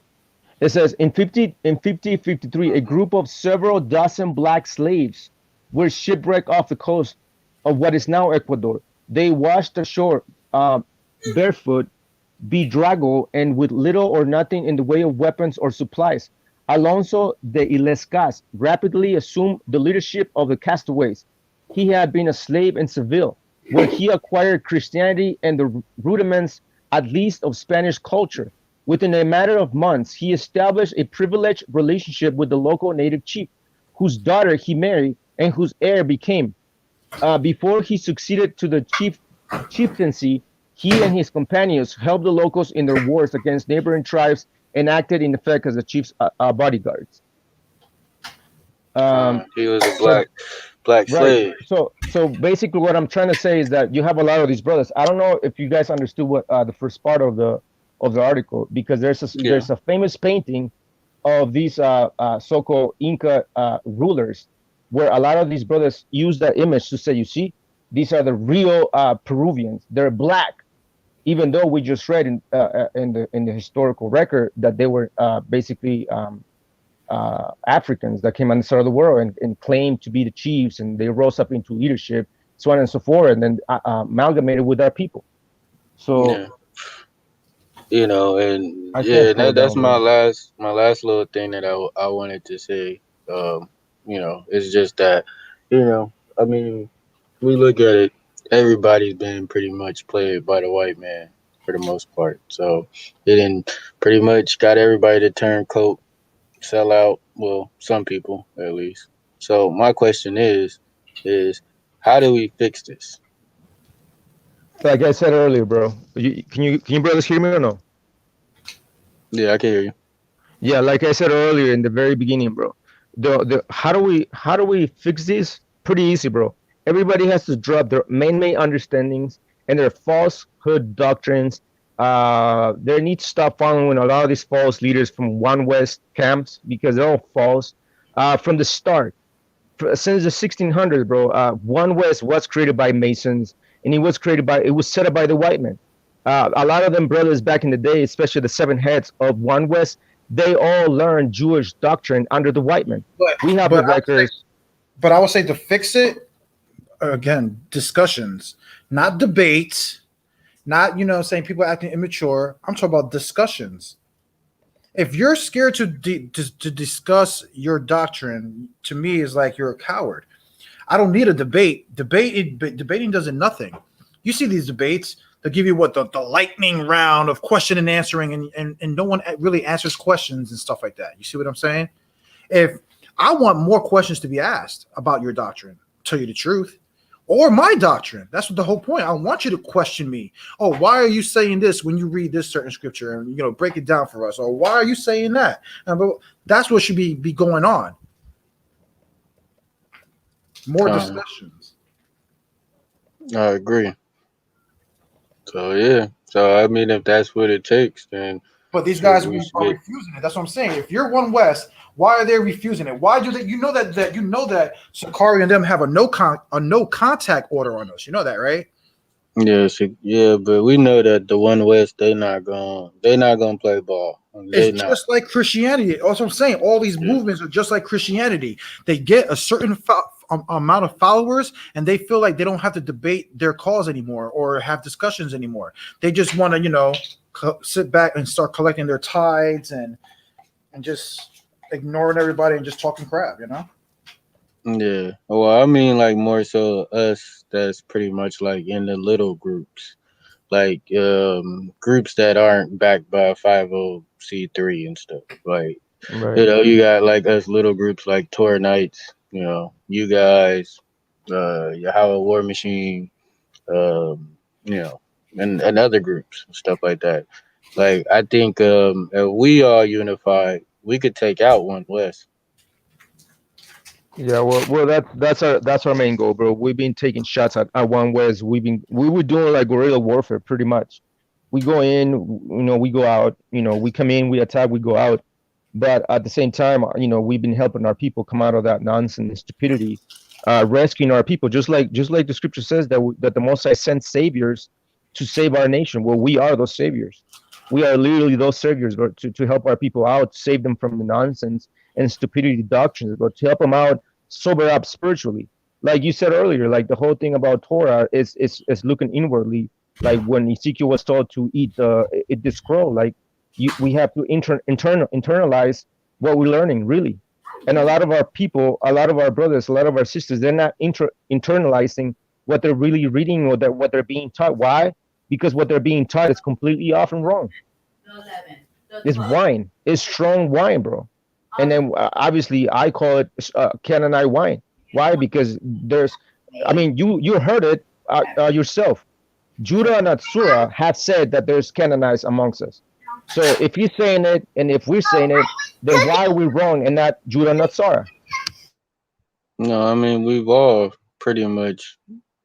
I mean, for those of us who have understanding, I mean we all know that there's Canaanites among us, whether they look like me or they look like you. They are Canaanites, and I think their spirit doesn't even bear witness, or they try, and it just don't work out for them. But I mean, one thing I would say, and I agree with you, brothers, on is saving our people. I don't count myself as a savior. I like to call myself a servant. Just because I don't like Saviors are being. servants.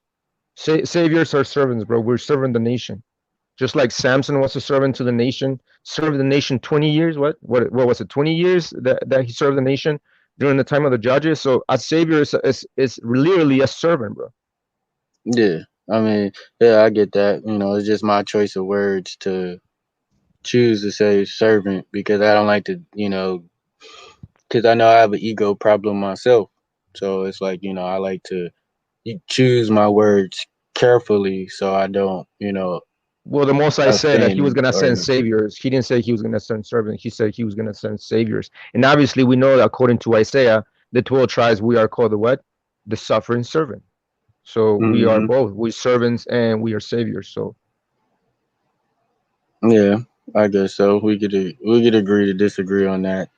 But that's fine, bro. you know, um but I agree though, you guys. But I think as us, the smaller groups, we should all try to have discussions and come together and stuff like that, so we can take out these false doctrines because a lot of these they it's hurting our people a lot more than anything else. I do agree Well, with the. you're welcome to join us, bro, to help us out the battle against a lot of these falsehood and false doctrines, bro, and false prophets, false teachers, and false elders and leaders and captains of third and whatever the like. Bro, it looks good. Good thing I already ate, man. Yeah. All right, well, Con. Well, I see you, brothers, and I hope you brothers have a good lesson, good night, and I hope Yahweh blesses y'all and Oh, Shalom, y'all. all praises, man. Thanks for coming on. Thanks for sharing, some of your thoughts with us, bro. I'm sure brothers and sisters heard you out. Once again, for the record, for the what 100,000 time, we keep saying the same thing. There's no Latino only group. Like I said, and we're gonna make the same statement again and again and again. There's gonna be Negro looking Israelites. There's gonna be white looking Israelites. There's gonna be Chinese, Japanese looking Israelites. There's gonna be Elamite looking Israelites, and so on and so forth. So there's no a homogenous group of people. There's not a homogenous Israelite group or Latino only, like a lot of these cats are saying, or slandering our names, or breaking Torah, breaking one of the simplest, the most simple Torahs, law in the Torah, right? Which is do not bear false witness against your brother or sister. Yet we have a lot of brothers and sisters just completely lying and slandering our names. But all praise to the Most High. And like we've been saying, there's we're gonna recognize our people through their spiritual vibration and their frequency that they give off. Obviously, we're gonna welcome brothers that vibrate with us, that have a frequency with us, like the frequency of Israel, the 12 tribes, collectively. And like I said, we're gonna welcome. If there's a white looking dude or Israelite claiming to be the son of God, we're gonna welcome that brother in. If there's a Japanese claiming to be the son of God, or claiming to be an Israelite, we're gonna welcome that brother in, because at the end of the day, we may not know if that brother it might be a Judah, Levi, or Benjamin, or an Ephraimite, or whatever like. And for the record, once again, I'm sure there's a lot of Sikari members listening in the background, because I invited a lot of them to come and debate that cause. Obviously, I'm pretty sure none of them are gonna. They don't have the guts to come and actually debate their cause, or actually have a dialogue with us like the brother Saya just did. They're always gonna hide behind the keyboard, running their mouths, going against sisters that may not know the scriptures pretty well, or they may not be knowledgeable in the history, or archaeology, or the language of Torah, or the mysteries thereof, right? But that's Hmm. basically what they do. They go and pick on the weak members and the weaklings and stuff. Now, when I say that, I don't want brothers to take offense on that, but No, take offense to we that because they pick on the weak. right. So now we're here, right? Now that we're here, like I send the invitation to a lot of these Sikari members and a lot of these One West camps, right? The invitation is there, bro. The link is there. Anybody wants to come in, you guys are more than welcome to join the panel and actually come and discuss, your doctrine, debate that cause, bring your arguments, whatever like that is that you want to speak about. But I'm pretty sure none of you are gonna do it. Why? Because a lot of you are cowards. Cowards. That's what you guys are. Bunch of cowards, bro. Running your mouths on the boards. That's it. You hide behind the keyboard, but when it comes to actually doing the actual work, and going, axe to axe, sword to sword, iron to iron, you ain't gonna do that, bro. You're not gonna do that. Why? Because you're all scared. Why? Because you follow men. Why? Because you can't do nothing without your daddy. Meaning what? These camp leaders, and your so-called elders and whatever like, priests, and so on and so forth. So, anybody else? Yeah. Well, all right, y'all, man. Thanks for having me on your panel. I appreciate you, brothers, and yeah, TK tour nights, Yahweh Kai. Shalom, have a great night, man. Thanks for coming on.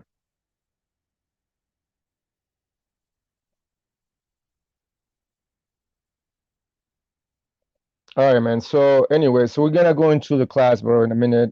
Shalom, everybody. Welcome to live. This is your brother Shema with Ancient Watchman. Stick around. We have a beautiful class.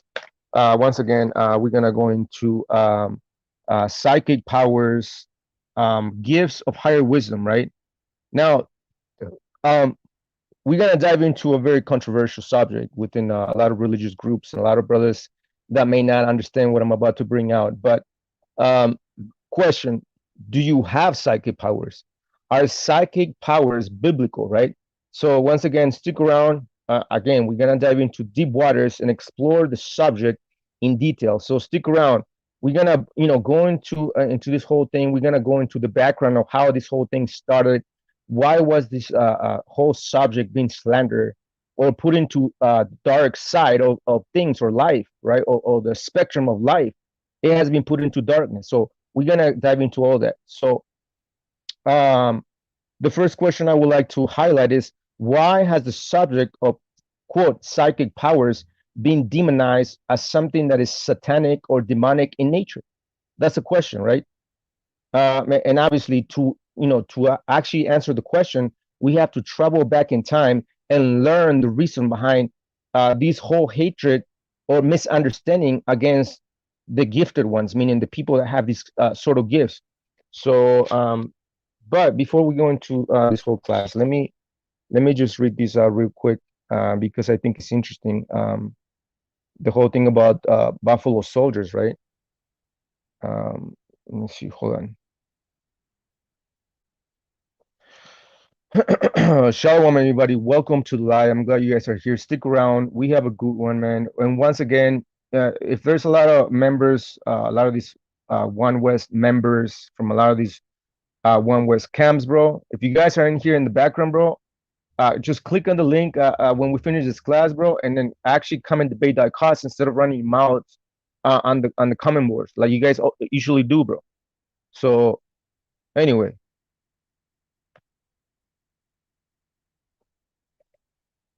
So I came across this article, right? And I wanna address this, bro, because it's crazy that all of a sudden these people, the Buffalo Soldiers, are being highlighted as some sort of a good group that did something great in the past, and we know that's not the case. It says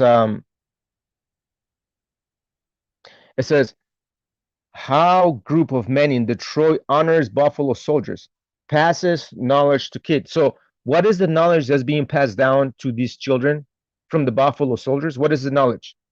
What can we really learn, or what can these children learn from the Buffalo Soldiers? What type of knowledge are they being passed down to them, right? Obviously, you brothers know the whole history about the Buffalo Soldiers, what was going on with the Buffalo Soldiers, right? And this is the thing. You have one of the Sakari members asking, like, well, show me a group of people oppressing Native Americans. Ding, ding, ding, ding, right? We have brought this many times. So it says, we are in Detroit to learn more about the Buffalo Soldiers. Tucked away just off Joe Road on Detroit's west side, you can't miss the bright red barn, so on and so forth. It says, this is an organization that was created locally about 15 years ago, said James Mills with the Buffalo Soldiers Heritage Association. A bunch of guys, black guys, all got together and first learned about the history of the Buffalo Soldiers, so on and so forth. So basically, what they're doing is celebrating the whole idea behind Buffalo Soldiers and what they did against Native Americans, bro. So again, we always seem to read about the struggles of the other nations and their achievements and all sort of things. Yet the struggle of the so-called Native Americans is always hidden away, right? Uh, every year, right? What is it? Today is this month is what Black History Month they call it, right? But what happens? What do they do? Well, they show the struggle of the African Americans. They show the slavery of the African Americans. But when it comes to the struggles and the slavery and the history of our people and the genocide that they've gone through, bro, it's nowhere to be found. It's not taught in schools. It's not taught in nowhere else. Yet their struggle is always being spoken of, which always brings us to that scripture in Psalms 83, right? That our people are being hidden away. We are the hidden people. We are the hidden nation. Why? Because our struggles are not being highlighted. Our struggles, as a matter of fact, is being tucked away, hidden away in order for us to forget about what really went down to our people, what happened to our people, especially by a lot of these like Buffalo Soldiers and many other historical facts that went down in the history, like Brother Jose Vega was saying. A lot of these Canaanites that were on the side of the world pre-colonial times. There was a group of Canaanites that were here on the side of the world pre-colonial times. So, right, right. So, what else? What else we got? Yeah, man. So stick around, man. We have a long class, but check this out, bro. I just want to show you this real quick, and this is the agenda, right? Check this out. It says blacks are gods. You see, and this is some sort of article that someone wrote down in the year 2015. You see that right there? But I want to show you this, right? Because according to them, it says Jesus Christ was a black man, right? Even though the scriptures does not point to that, the scriptures doesn't prove that at all. Um, but as you read down, bro, check this out. It says Moses himself, the Jewish lawgiver, which is that's a red flag right there. Moses was not Jewish; he was a Levite, right? It says Moses himself, the Jewish lawgiver, was born in Egypt, here in Africa, a school in Africa, marry in Africa, and therefore was an African. You see. So again, this whole agenda, bro, of blackwashing our people, blackwashing our tribes, and so on and so forth. Like I was telling the brother Saya when he was on here, there's no records in the scriptures in the Torah where it says that the 12 tribes are Negroes or blacks. You see, it says the ancient Jews, Hebrews, Israelites were blacks. See, if Moses and the king didn't look exactly the same, the king and the daughter would have kill him immediately. If Moses was a white man, he would have been identified and killed, which that's completely off. Because once again, we showed it in the records many times over that there was many groups of people in Egypt. Egypt has always been a melting pot all throughout the existence of Egypt. Just like America is a melting pot, just like, every nation that conquers all the nations becomes a melting pot. Like Babylon became a melting pot, Assyria became a melting pot, the Greek Empire became a melting pot, so on and so forth. So their arguments are completely bogus, bro. But that's just, goes to show you like the whole agenda of trying to blackwash our people.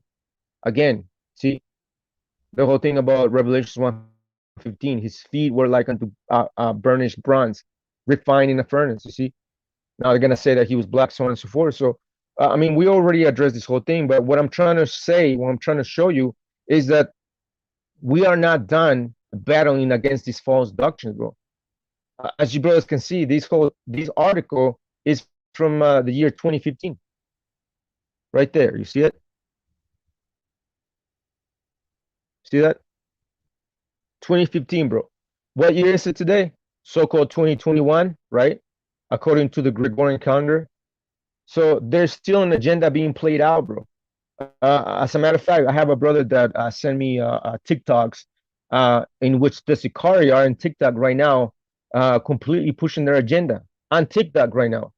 So, we have a lot of work to do, bro. Brothers and sisters that are out there listening, this isn't over, bro. There's still a lot of work to do to completely erase these false doctrines and address them and completely debunk their doctrines. So, everybody, we need all hands on deck, bro. We literally need all hands on deck. And, it reminds me to the woman too, bro. The women are not supposed to be left behind. The women are part of this cause as well. Like one of the greatest example, like I was telling brothers and sisters, is that you have a sister during the time of the judges. Her name was Deborah. Deborah, bro. Deborah was the one that led our men going into battle against the Canaanites back in those days when our people were being oppressed by the Canaanites during the time of the judges, bro. So we need brothers and sisters to rise up against the occasion, bro, and to put all hands on deck, bro, because we need everybody else. So once again, stick around. Shalom and welcome to live. We're gonna go into the class in a minute.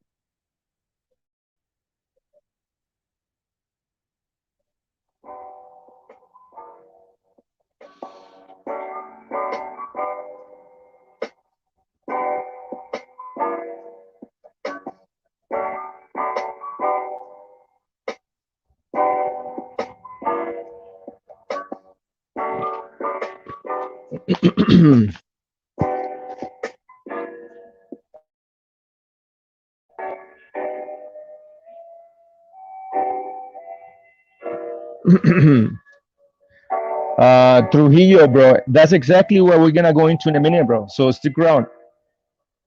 Exactly.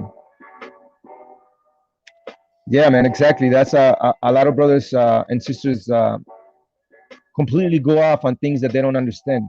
You know what I'm saying?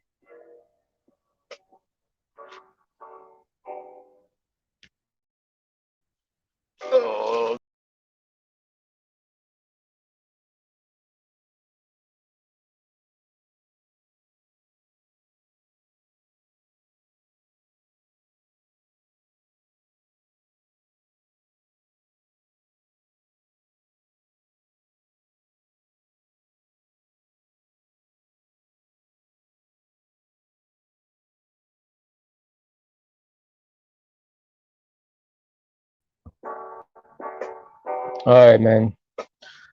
All right, we gotta get started.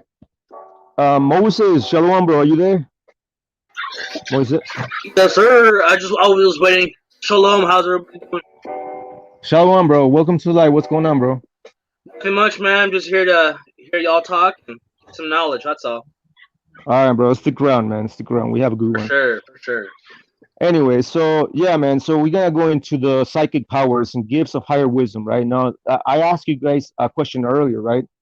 Do you have psychic powers? Are psychic powers biblical? That's basically what we're gonna go into, bro. Uh,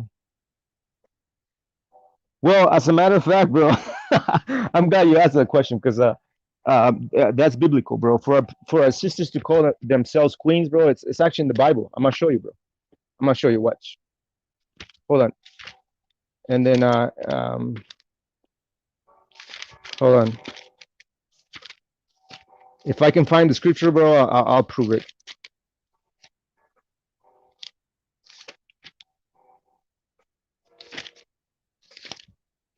Um,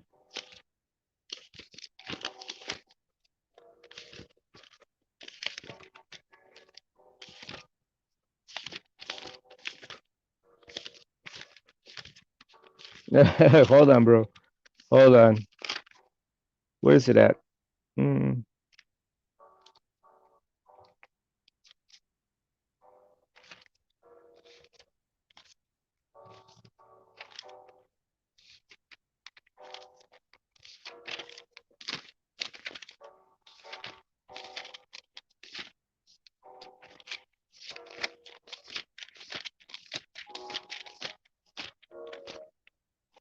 Oh, there it is, bro. I found the scripture, right? So, Brother Trujillo is asking, what do I think about sisters calling themselves queens? Now, check this out. In the book of Jeremiah, chapter 13, it says,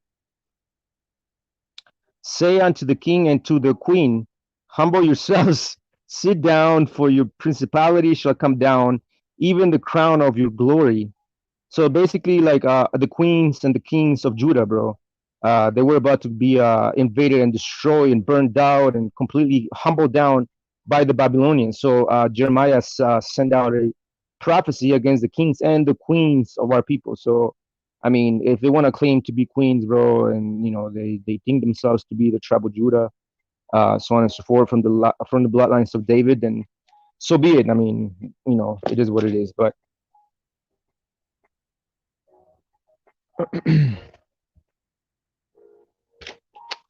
But anyway, man, yeah. So we're gonna go into the class. So in order to understand why is the subject of psychic powers being demonized as something that is satanic, demonic in nature, we have to go to the past, travel to the past, and understand the reason behind this hatred against the gifted ones. Right now, we're gonna go into the book of Ephesians 4:8. So stick around, shalom, everybody. We're gonna go into the class. So um, it's gonna be a little lengthy, but it's gonna be very informative, bro. Brothers that want to take notes, go ahead and take notes. But we're gonna prove all things with the scriptures, bro. So stick around, Shalom. Ephesians 4:8. It says, "Wherefore he saith, when he ascended upon high, he led captivity captive and gave gifts unto men." So when Christ ascended, there was a dispensation of gifts or a giving of gifts by the Most High through the Spirit of wisdom. Now we're gonna prove that what those gifts were in the scriptures, right? It says again, in order to understand why was this subject of psychic powers being demonized by the church, and by various religious institutions and groups today, even these camps, even the Catholic Church, even the Christian Church today, right? So, yeah. So why is the subject being demonized for ages, right? What's going on, bro? What is really happening? So let's read this real quick. It says the idea believing in witchcraft and paganism was heresy persisted until the reign of Pope Innocent the Eighth, who issued Summis Desiderantes Affectivus, a papal bull reversing the canon and stating that witchcraft did exist and that to perform it was heresy.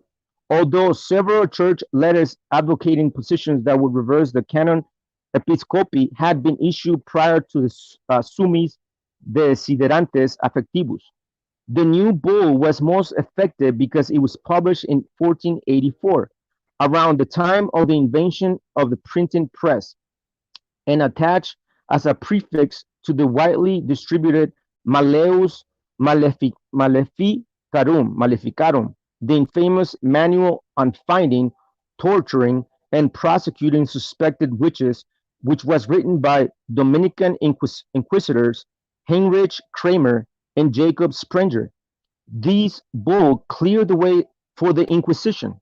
See, this is when a lot of the Spaniards started going to war against a lot of these shamans, a lot of the healers, so-called witches back in ancient times, right? It says these bull cleared the way for the Inquisition, the European witch hunts, and the death of thousands of people accused of heresy of witchcraft. And along with the Malleus, it helped to solidify, codify, and spread several of the ideas that came to be associated closely with medieval witchcraft.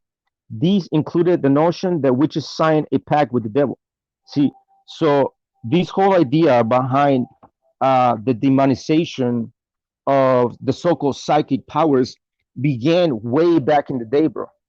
It began way back in the day when a lot of the Catholic Church began a witch hunt against people that were accused of witchcraft, even though they were not doing witchcraft. They were doing healing sessions with plants and herbs, um, among other things, right?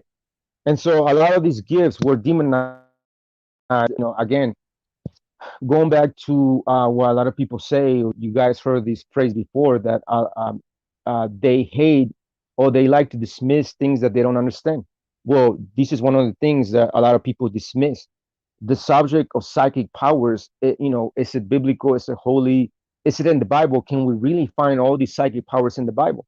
Well, again, in order to understand all of that and why was it demonized, we go into the background. We stay in the foundation. We set in the foundation for you brothers to really understand why has been this subject demonized, even though we can actually find all these things in the scriptures. And we're gonna go into the scriptures. We're gonna prove it both in the Torah and in the New Testament how a lot of these psychic powers are biblical, bro. So, but yeah, so the Catholic Church has been persecuting a lot of people back in the day, especially during the Inquisition years, right? So the burning of books represents an element of censorship, right? And usually precedes them from a cultural, religious, or political opposition to the materials in question, right? Now, we have, I brought down right here, it says, again, when the colonizers came on the side of the world, we're gonna go into that, how a lot of our shamans were burned up and killed off, a lot of our priests were killed off, a lot of our healers and curanderas and curanderos were killed off by the colonizers. Why? Because they didn't understand the things that we our people were practicing. And obviously, you guys know the history that when the Spaniards came on the side of the world, they said that we were savages, that we were worshiping demons and so on and so forth, and that was completely off. We know that our people were keeping the commandments and so on and so forth. We brought out the records on that. It says, again, the burning of books represents an element of censorship, usually proceeds from a cultural, religious, or political opposition to the materials in question, right? Well, our people were being put in question. So right here, there's a list of throughout the times of history where libraries and books were burned up. Like You have the Qin dynasty, the Chinese dynasty between 213 to 210 BCE. A lot of books of scholars were burned up. In the year 1258, the Library of Baghdad was burned up, right? In the year 1430s, the destruction of the Aztec codices written published by Itzcoatl, which was the fourth king of Tenochtitlan, ranging between 138 and 1440. In 1562, we have the burning of the Mayan codices by Bishop Diego de Landa. In 1981, the burning of Jaffna, the public library in Sri Lanka. Now, you brothers know that in Sri Lanka, there's a lot of rich history, bro, that maybe some other time we're going to bring out a lot of the artifacts that defy history and science today, but that's another subject in itself. So, and then you have the Great Library of Alexandria. You have the Vatican archives, right? Which you brothers also have read about it. That they have a lot of a lot of ancient scrolls that they've acquired all throughout their invasions and throughout the Inquisition, especially when a lot of the Spaniards came on the side of the world and basically burned up a majority of our books, but kept a lot of them for themselves, right? Knowledge. So, in conclusion, why the burning and intellectual censorship since then until now? What is the whole point of them burning such books and such codices? Why were they hiding, or why are they hiding even now, right? Because even like back in the day during the times of the Inquisition, you have a lot of persecution to so-called witches and healers and shamans back in the day, right? Because a lot of them were gifted. They were gifted people that understood the times, or they were able to divine, or they had some other abilities, levitation, or I don't know. We're gonna go into all these things, bro, and we're gonna go into the scriptures on that, bro. So I'm not just saying these things just to sound cool or or sound controversial, bro. Again, the subject itself, or power, psychic powers, or what is it, gifts of higher wisdom, it's a very controversial subject, bro. But I want to address it, bro, because there's a lot of things that people don't understand. There's a lot of gifts that were given to mankind in order to help humanity elevate the soul and the mind. So anyways, in 1562, again, going back to the burning of books, right? The whole idea behind burning books is basically another way of censoring people. Just like when we make posts on Facebook, what does Facebook do? They censor us, they block us, they put us on a timeout for 7 days, 3 days, a whole month. Like you brothers have known, it's been happening to ourselves. As a matter of fact, Trujillo has experienced that. I think his page got deleted completely. Why? Because he just said something, that was a little harsh, bro. But again, going back to what a lot of these brothers are calling as wetbacks and this and that and the third, how come they don't get censorship? How come they don't get blocked? But we get blocked, right? So again, it's an agenda, bro. But anyway, so the whole burning of books back in the day was a form of censorship. The question is, why the burning? Why the burning of intellectual information of books since then until now? And why have many religions or groups or institutions have tried to demonize and hide ancient knowledge? Why? In 1562, Spanish friar Diego de Landa burned, by his own account, 27 priceless Maya scroll manuscripts in front of the church in the 4,000-year-old town of Mani on the Yucatan Peninsula, July the 12th, right? Now, there has been a clear agenda to bring shame and create a bubble of hatred against things that humans do not understand with their human knowledge, right? Hence, the gifted ones, the people that are gifted and so-called psychic powers, or as they call them, gifts of higher wisdom, right? Psychic powers or gifts of higher wisdom. So again, there's been a bubble of hatred against people like that to destroy, slander, and demonize everyone who possesses certain gifts. That's the whole idea, bro. And all began because the Catholic Church, again, went around the world and started burning a lot of these people, killing these people, the stake. Why? Because these people were healers. These people had a beautiful gift to help out humanity. Now, I'm not saying that there's not witchcraft that is left-sided, meaning dark magic and also things, because those things exist also. Just like you have a right hand, you have a left hand as well. Just like there's up and down, just like there's night and day, right? I mean, yeah, exactly. So there's always an opposite of things.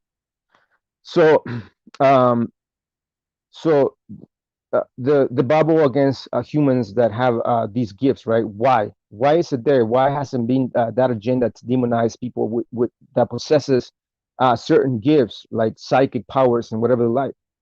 Um, During the First Vatican Council in 1869, the Roman Catholic Church declared itself to be the only one authorized to interpret the biblical teachings with infallibility, right? The First Vatican Council in 1869 declared themselves the only a group of people authorized to interpret the Bible, right? So what does that mean, bro? Again, going back to the Inquisition years back in the 1400s, when they went around completely eradicating a lot of these people, killing them off, even though a lot of them were innocent. You know, and you have a lot of these scams and many other groups of individuals claiming to have all the knowledge, right?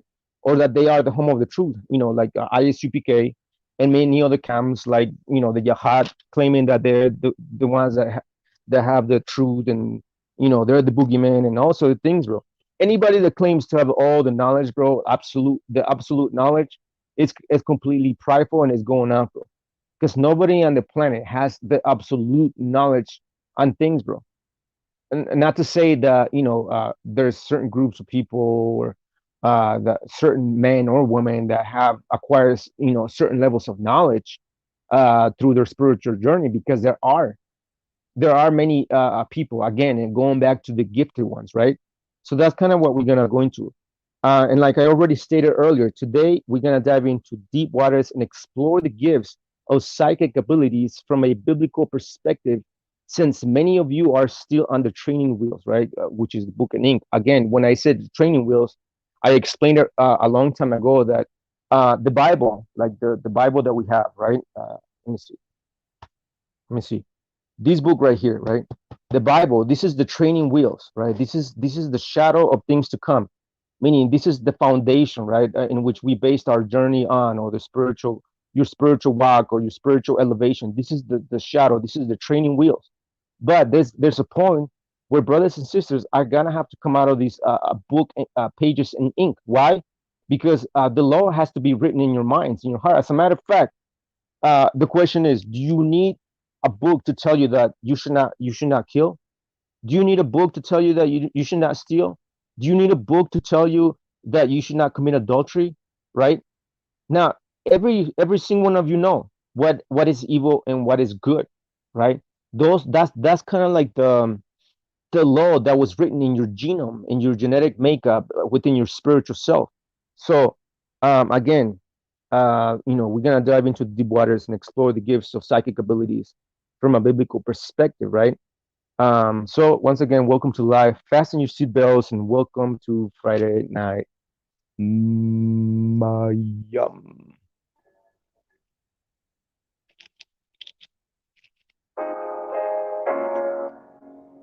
Shalom, everybody. Shalom. Welcome to live.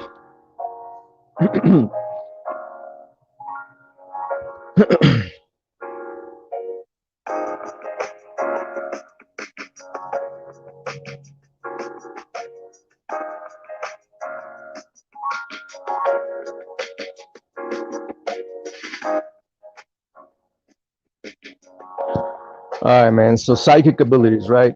Now, watch this. I made a list, bro. Watch.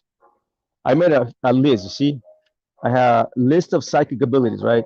We have apportation or teleportation. We have astral projection. We have energy medicine.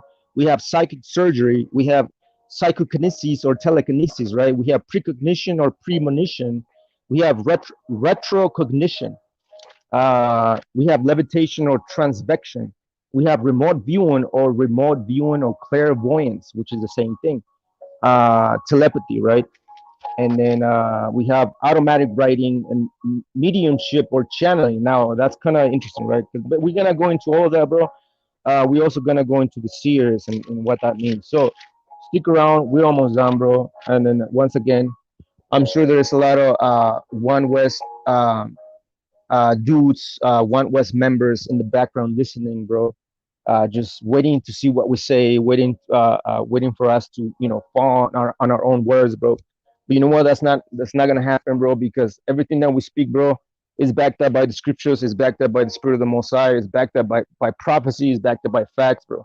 So again, once again, do you have psychic powers, and are psychic powers biblical? Is it, or is Ayash, Shamar, the ancient watchman going off, or we're just a bunch of bug outs, like a lot of them brothers claimed us to be, right? We are labeled as the bug out dudes, right? Or we going off, or we're all these other names, bro, just completely going off on us without actually understanding and coming to ourselves and actually having a discussion with us in life, one on one, like brother Saya did, you know. And I command brothers to do the same thing. If you brothers have any questions, bro, if you brothers say that we're going off, well, come and tell us and talk to us, and let us know where are we going off, right?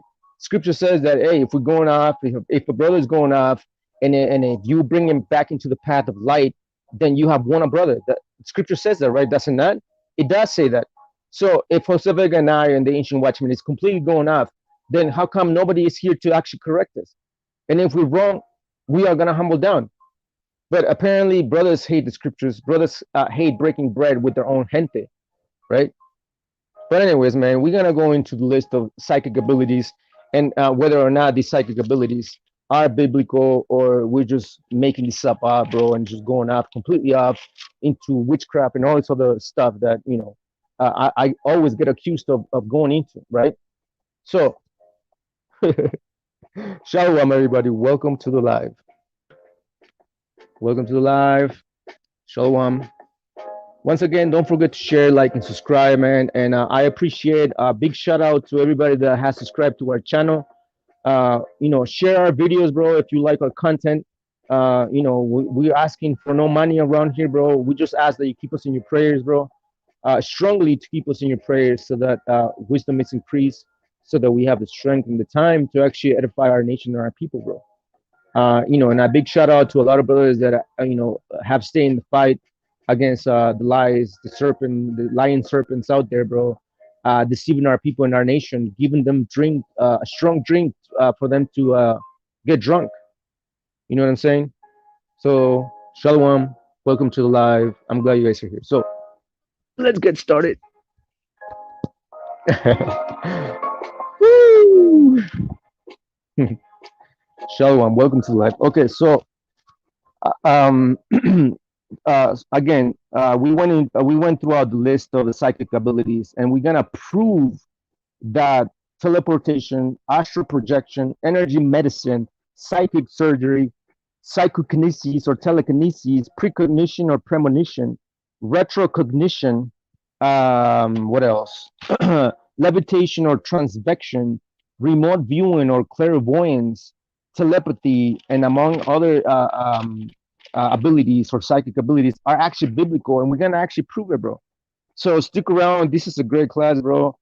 Anybody else had any questions later on when we finish this class, you guys are more than welcome to join the panel, especially a lot of these One West camp members, bro. You guys are invited to come into the panel and talk to your gente, bro. We are your people, bro. Whether you think we're going off or not, we are your people, bro. So how come you guys are easily veer or pushed to talk to other nations, but when it comes to our nation, none of you guys, brothers, want to talk to us, bro? Why is that? Are you a sellout? Are you this drunk that you can't think straight? But anyway, so let's go into this whole thing, bro, so we can get over with and move on. All right, so the first list of psychic abilities that we're gonna prove that's in the Bible is called apportation or teleportation. Now, what is apportation or teleportation? Disappearance of an object or person, right? Now, is it biblical? Can we prove it in the Bible that teleportation is real or not? So we're gonna open the book of Acts, chapter 8, verse 29 and 39. Now, I don't know if you brothers are listening. I need a scribe. If anybody wants to put the scriptures down on the comment board, please do so when I call the scriptures out. So we're gonna go into the book of Acts, chapter 8, verse 29. through 39. So Book of Acts, chapter 8, 29 to 39. So anybody wants to be a scribe, please write the scriptures down so brothers can actually follow up on the reading or taking notes, please. Shalom. Shalom, everybody. Welcome to the live. Once again, our psychic abilities, biblical or not. We're going to prove it by going into teleportation, which is the ability to undergo materialization or disappearance of an object or person. So it's a biblical. The Book of Acts, chapter 8, verse 29 to 39. It says, um, verse 29. Then the Spirit said unto Philip, Go near and join thyself to this chariot. 30. And Philip ran thither to him and heard him read the prophet Isaiah and said, Understand thou what thou readest? Verse 31. And he said, how can I except some man should guide me? And he desired Philip that he would come up and sit with him. Now, you brothers know that this is talking about the Ethiopian eunuch, right? That was sitting on that chair. So Philip was prompted by the Spirit to go to that chair and actually teach this man about the scriptures, break down the scriptures down. Verse 32, it says, The place of the scripture which he read was this: He was led as a sheep to the slaughter, and like a lamb dumb before his shearer, so opened he not his mouth, and so on and so forth. Verse 34, it says, And the eunuch answered Philip and said, I pray thee, of whom speaketh the prophet this, of himself or some other man? Verse 35, Then Philip opened his mouth and began at the same scripture and preached unto him Christ. Verse 36, And as they went on their way, they came unto a certain water, and the eunuch said, See, here is water. What doth hinder me to get baptized? Verse 37, And Philip said, If thou believest with all thine heart, thou mayest. And he answered and said, I believe that Christ is the Son of God. Verse 38, And he commanded the chariot to stand still, to stop. And they went down both into the water, both Philip and the eunuch, and he baptized him. Verse 39, this is the proof that teleportation was real and is biblical. It says, And when they were come up out of the water, the Spirit of the Lord caught away Philip, that the eunuch saw him no more, and he went on his way rejoicing. You see, so the word there, caught, is the word is G726, which means to be snatched or to be grabbed. So literally, the Spirit of the Most High grabbed what's his name, Philip, and got transported somewhere else, bro. He was there no more. He was transported somewhere else, bro. So is teleportation real or not? Right now, we're gonna go into another scriptures in the book of First Kings, chapter 18. Right, we're going into teleportation. Is it real or not? What is teleportation? The ability to undergo materialization, disappearance of an object or person. Right. We just read the first example that Philip was literally transported or teleported somewhere else. So we're gonna go into the book of First Kings chapter 8. Thank you, bro. Thank you, Israelite Warrior Seal, bro. Thank you, appreciate it, man. Thanks for being a scribe, bro. Thank you. First Kings chapter 18, verse 12. First Kings chapter 18, verse 12. Teleportation. We're going into that. It says, verse 12, And it shall come to pass, as soon as I am gone from thee, that the Spirit of the Lord shall carry thee whither I know not. And so when I come and tell Ahab, and he cannot find thee, he shall slay me. But I, thy servant, fear the Lord from thy youth. You see, so I believe this is Elisha, basically telling the other person that he was going to be taken away by the Spirit. See that? So going back to teleportation, it's a real, it's a biblical, right? Second Kings chapter 2, verse 16. Second Kings chapter 2, verse 16. Are psychic abilities biblical or not? Second Kings chapter 2, verse 16. It says, And they said unto him, Behold, now there be with thy servants 50 strong men. Let them go, we pray thee, and seek thy master, lest peradventure the Spirit of the Lord had taken him up. and cast him upon some mountain or into some valley. And he said, ye shall not sin. You see? So again, the whole thing is that the idea is that Elisha was being transported from here to there, from point A to point B. So teleportation is real. It's not. I mean, the scripture is clear on that. So now we're gonna go into astral projection. Now, what is astral projection? The ability to voluntarily project the astral body, uh, uh, which is the consciousness, in which the astral body is felt to temporarily separate from the physical body. See, so that's astral projection. So is it biblical? Is that in the Bible, right? So we're gonna go into 2 Corinthians chapter 12, verse 2 through 4.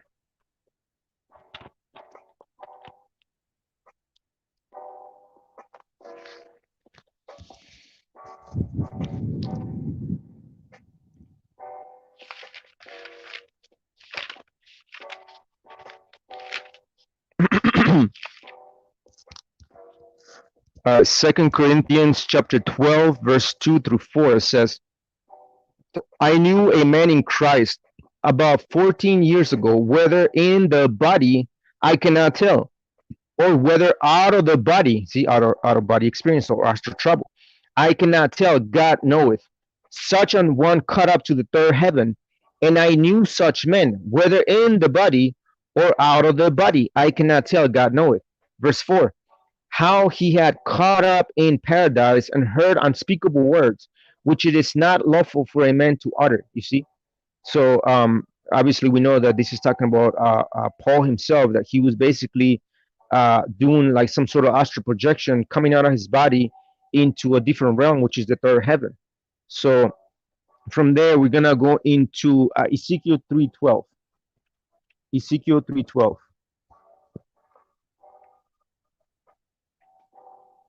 Shalom, everybody. Welcome to live. Trujillo, thanks, bro. Appreciate it.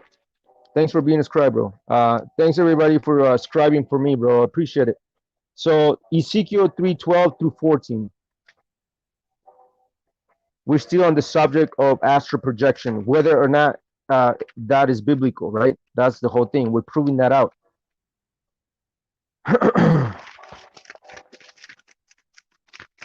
Ezekiel chapter 3, verse 12 and 14. It says, then the spirit took me up, and I heard behind me a voice of a great rushing, saying, blessed be the glory of the Lord from this place. See?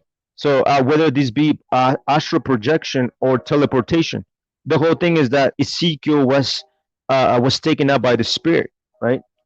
From there, we're gonna go into Ezekiel chapter 8, verse 3.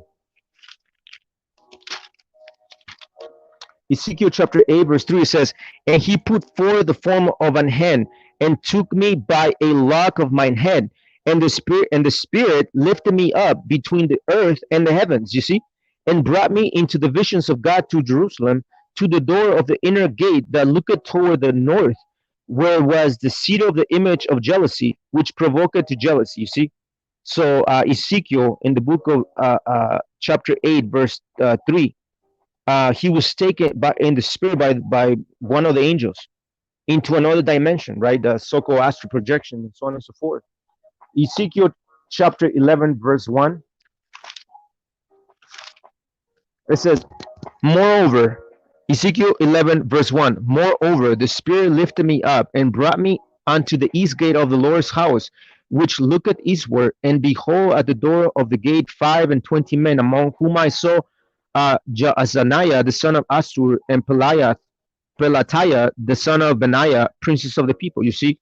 So again, we have Ezekiel being lifted up by the Spirit, and the Spirit, which is the astral projection, which is the ability to voluntarily project the astral body. Ezekiel 37, verse 1. Ezekiel 37, verse 1. 37, verse 1. So our psychic abilities biblical? Are we going off, or is it something that's found in the Bible and that we completely read it and just went over our heads, right? Ezekiel 37, verse 1, it says, the hand of the Lord was upon me and carried me out in the spirit of the Lord, see, and set me down in the midst of the valley, which was full of bones. You see? So again, another scripture proving that astral projection is something that is tangible, that is real. We're gonna go into the last scripture, which is Ezekiel 43, verse 5. Ezekiel 43, verse 5. It says, so the spirit took me up and brought me into the inner court, and behold, the glory of the Lord filled the house. You see?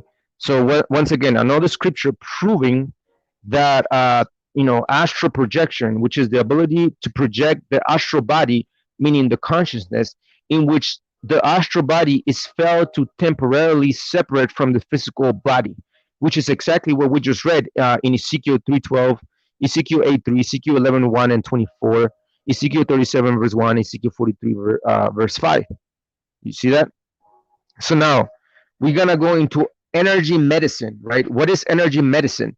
The ability to heal with one's own empathetic, etheric, astral, mental, or spiritual energy. Ooh, that sounds mystical, bro, and witchcraft. What the hell is the Josh talking about, or the ancient watchman teaching nowadays? What is going on, bro? So that's basically what a lot of brothers need to understand. Once again, a lot of brothers are quick to judge on matters or things or subjects that they don't understand, right? But once again, so far we proving our case that psychic abilities are something that are part of the Bible and part of our people back in ancient times, and that's exactly why the Catholic Church and a lot of these colonizers came on the side of the world and completely eradicated our records, burned up our priests, killed our shamans, our curanderas, curanderos, healers, and whatever they like. Why? Because they had these powers, they had these psychic abilities, or they were the gifted ones, right? So we're gonna go into in depth even more. So stick around. Shalom. Welcome to the live. Um, right, exactly. Pequeña Oka. Shalom says, welcome to live. So energy medicine, right? Energy medicine. Is it biblical? Is it? Again, what is energy medicine? The ability to heal with one's own empathetic, etheric, astral, mental, or spiritual energy. Now, is that biblical? Or are we going off? Well, we're gonna go into the scriptures. We're gonna first read Christ. We're gonna read about Christ, and we're gonna read whether or not Christ actually did some energy medicine, right, or energy healing. We're gonna read that. We're gonna read that, bro. We're gonna prove it once and for all whether or not this whole thing about psychic abilities is satanic and demonic, like it has been slandered and demonized throughout the ages. Energy medicine, bro. The ability to heal with one's own empathetic, etheric, astral, mental, or spiritual energy. So, the book of Luke, chapter 8, verse 43 through 48. Luke, chapter 8, 43 through 48. All right. It says, Luke, chapter 8, verse 43 to 48. It says, and a woman having an issue of blood 12 years, which had spent all her living upon physicians, neither could be healed of any. Verse 44, came behind him and touched the border of his garment, meaning his fringes. And immediately her issue of blood snatched. And Christ said, who touched me? When all denied, Peter and they that were with him said, Master, the multitude thronged thee and pressed thee, and sayest thou, who touched me? Christ said, I have no man touched me, but thou sayest, who touched me? And Peter said, Lord, thou knowest. And Christ said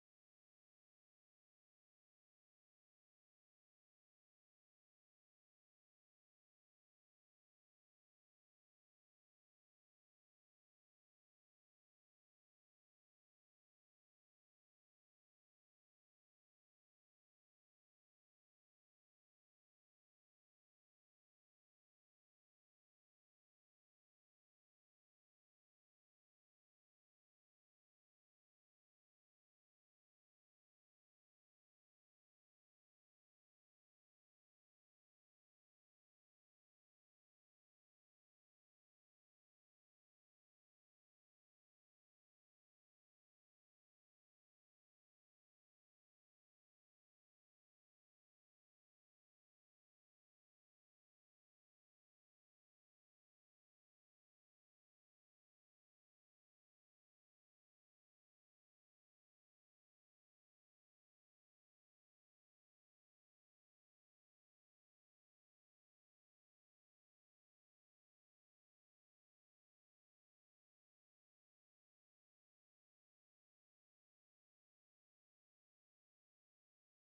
Yeah, I think he dropped off. Here, she should be back on in a second.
All right. Can you brothers hear me? Shalom.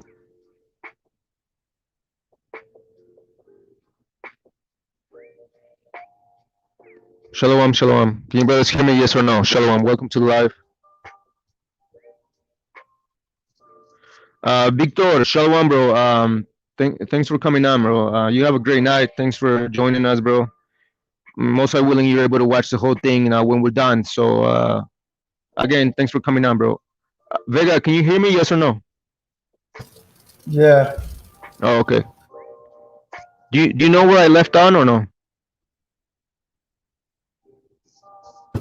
no, Okay. it Um. wasn't too long ago. It was like probably like 3 minutes. Okay. All right, man. So I don't know where I left on, but we were talking about energy medicine, which is the ability to heal with one's own empathetic, etheric, astral, mental, or spiritual energy, right? We already read the book of Luke, chapter 8, verse 43 and 48, where the woman with the issue of blood was immediately healed after she touched the garment of Christ, right? And obviously, Christ felt it because he felt that power came out of him. He does exactly what he said, right? I felt like virtue or power came out of me, right?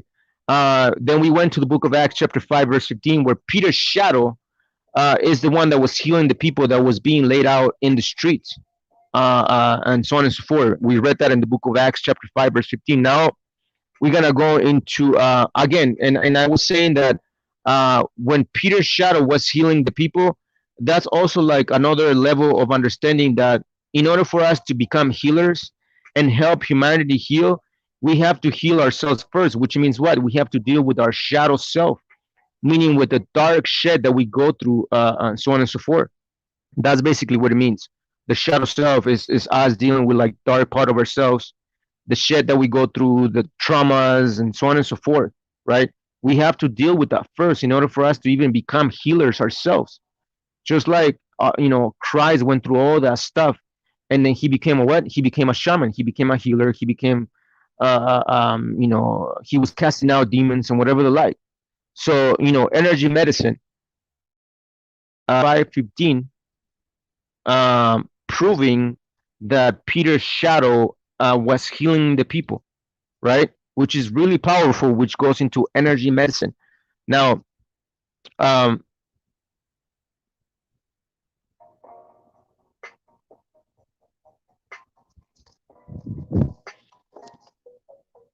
a lot of brothers were vomiting after you and what you said about the name Yahweh. Well, I don't subscribe to the name Yahweh, bro, so you guys kind of have to deal with that. I don't understand what you're saying. Uh, you know, I don't know the background of that story, bro, but maybe you want to come on to the show and speak on that. I don't know what's going on, but a lot of brothers know that I don't subscribe to the name Yahweh. I subscribe to the name. Actually, I don't subscribe to no name. I subscribe to the titles of like the Great I Am or Ahaya or the Great Spirit or the Creator of all or Abba. Why? Because even Christ all throughout the scriptures, as far as the gospel goes, Christ never called. Hold on, bro. Christ never called the Mosai by name. He called them Abba, right? Just like I'm pretty sure none of you in here are gonna call your father or your mother by their first name, right? Like for example, my mother's name is Flor or Flower, right? So I will never call my mom like, oh, Flor, I need these or whatever. Like, no, bro, I'm always gonna call my mom Ama or Ama, which is Hebrew for mom, right? Which we literally speak Hebrew since a young age when we call our mothers Ama, Ama, because the word Ama is Hebrew for mother. So anyway, so Christ called him Abba, right? This is why when he was being sacrificed or killed out by the Romans and by our own people, what did he say? He said, Abba, Abba, lama sabachthani, meaning Father, Father, why have you forsaken me? So he called him Father. So I call the Mosai or the Creator of all or the Great Spirit Father. That's what I use. I don't use Yahweh and so on and so forth. So, brothers, need to start. Again, I'm going to address this after this class because I got a few scriptures on that because a lot of brothers get stuck on the name, like the name. Yahweh, Yahweh, Ahaya, Ahaya. Bro, stop. We call our fathers by their titles: Padre, Madre, Father, Mother, right? So, anyways, energy medicine, right? The ability to heal with one's own empathetic, etheric, astral, mental, or spiritual energy. We already went through the scriptures. We're gonna go to the last scripture, which is in the book of Acts 19:12, right? It says, therefore, many of them believe, also of honorable women, which were, was that it? No, 19, my bad. 19:12, it says, um, then certain my bad so that from his body were brought unto the sick handkerchiefs or aprons, and the diseases departed from them, and the evil spirits went out of them. You see, so a lot of people brought like aprons and like people's garments or whatever, like handkerchiefs handkerchiefs and aprons were brought to the apostle, and whenever the apostle touched them, the people were healed, which goes into what? Energy medicine, bro. Energy medicine. So we're gonna go into Matthew 9:21 again. We have Peter and Paul basically healing people by touching the garments of the deceased that were at home, and as soon as they touched those garments or the aprons, the people got healed, which goes into what? Energy medicine. So is it biblical or is it a yash going off? Um, yeah, that's fine, Mija. There's a lot of brothers and sisters that speak evil of me all the time.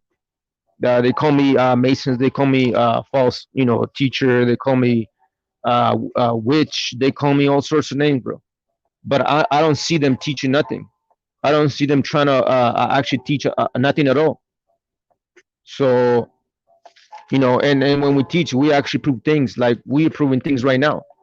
As far as the psychic abilities, are they biblical, or is a Yash, aka the ancient watchman, going off, right? Because that seems to be the norm, the slander campaign against us, that we're going off, right? Yet we prove things with the scriptures and among and other lines of knowledge. So Matthew 9:21. Matthew 9:21.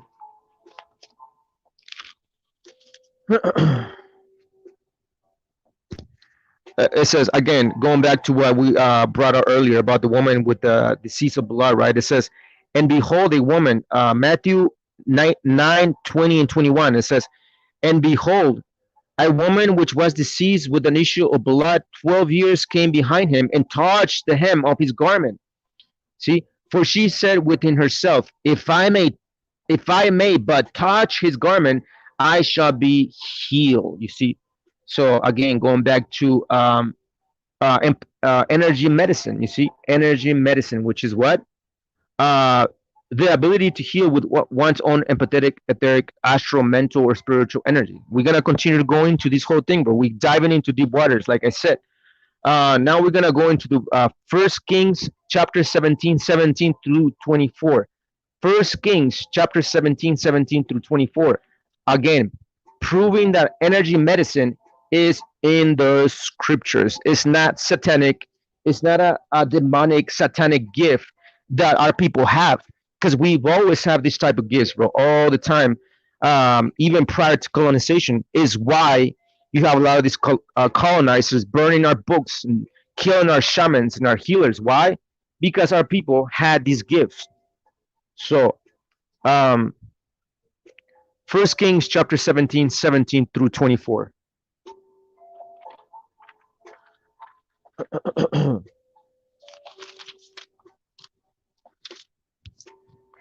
It says, and it came to pass after these things that the son of the woman, the mistress of the house, fell sick, and his sickness was so sore that there was no breath left in him.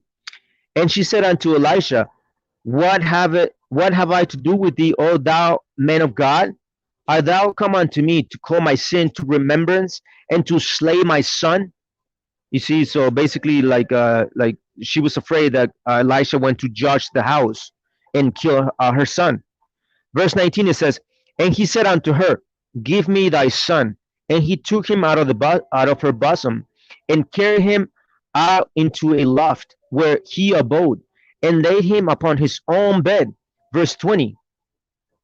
Verse 20 it says, and he cried unto the Lord and said, O Lord my God, hast thou also brought evil upon the widow with whom I sojourn by slaying her son?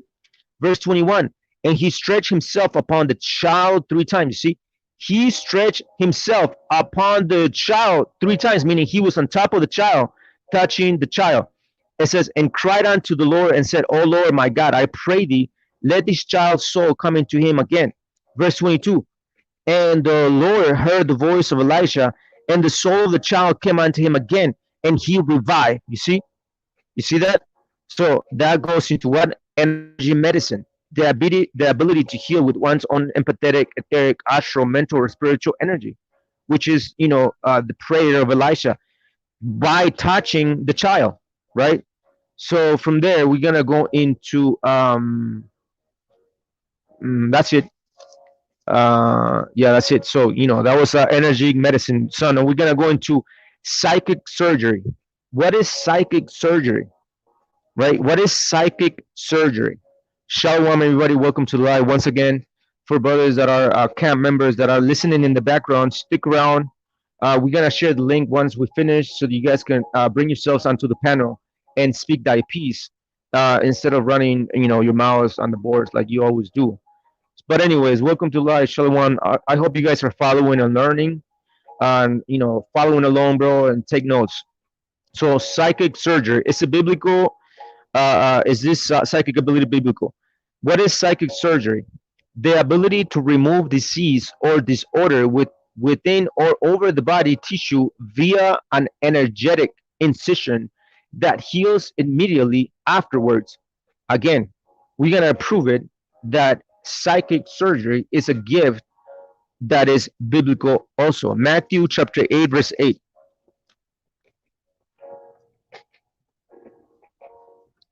Oh.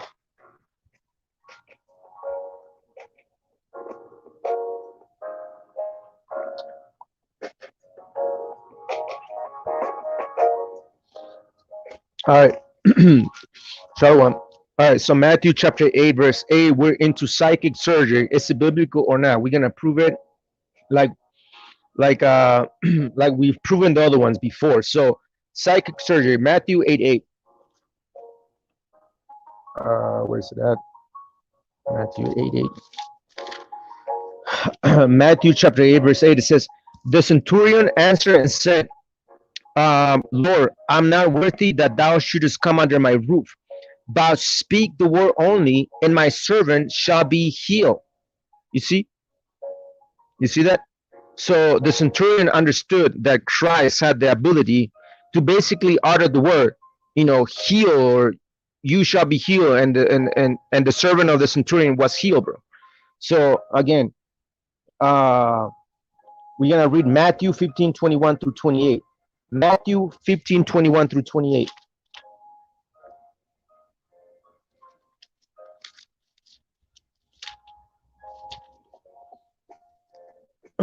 It says, Matthew 15:21 through 28. It says, then Christ went thence and parted into the coast of Tyre and Sidon, and behold, a woman of Canaan, Canaan came out of the same coast and cried unto him, saying, have mercy on me, O Lord, thou son of David. My daughter is grievously vexed with the devil, meaning she was demonic possessed.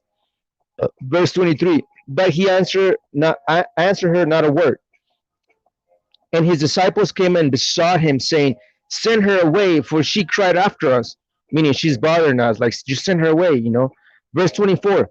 But he answered and said, I am not sent but unto the lost sheep of the house of Israel. Then came she and worshipped him, saying, Lord, help me.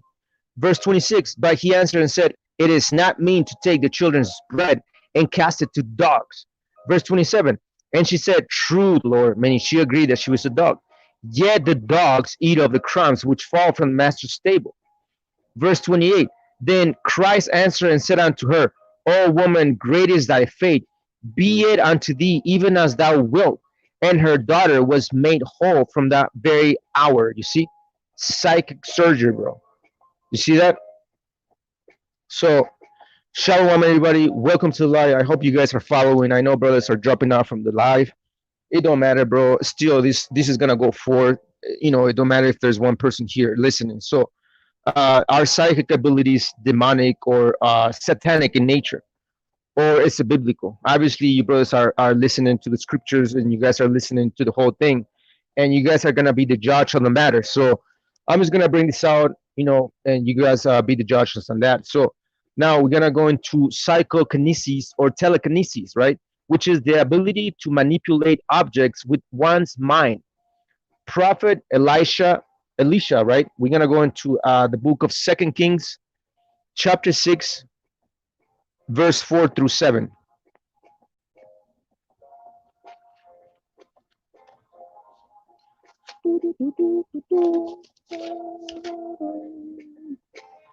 Shalom, everybody. Welcome to live. Once again, I'm glad you guys are here. Stick around. We're almost done.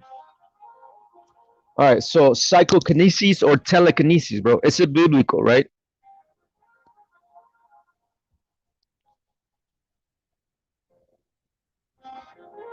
Shalom, everybody. Shalom. Welcome to life. All right, so 2 Kings chapter 6, 4 through 7.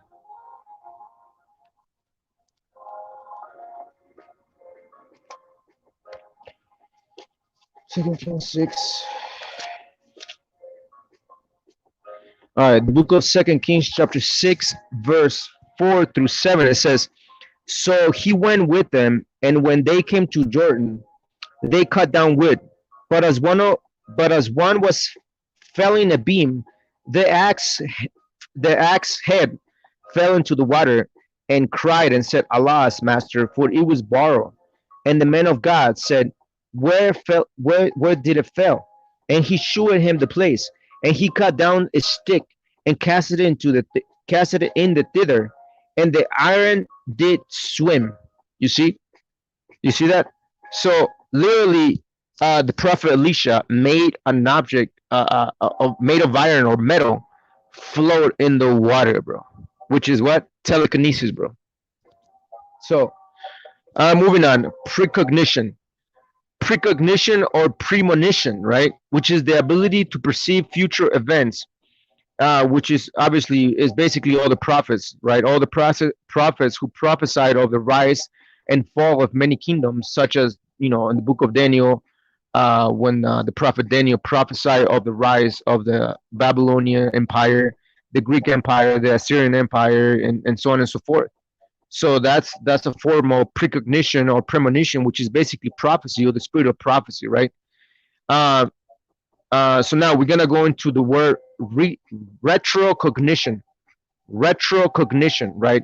Which is basically the ability to go back in time, as far as like, back in time into a different timeline, right?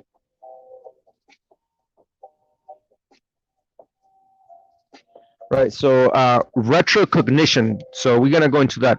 We're gonna go into the book of Acts 5:1 through 11. Book of Acts, chapter 5:1 through 11.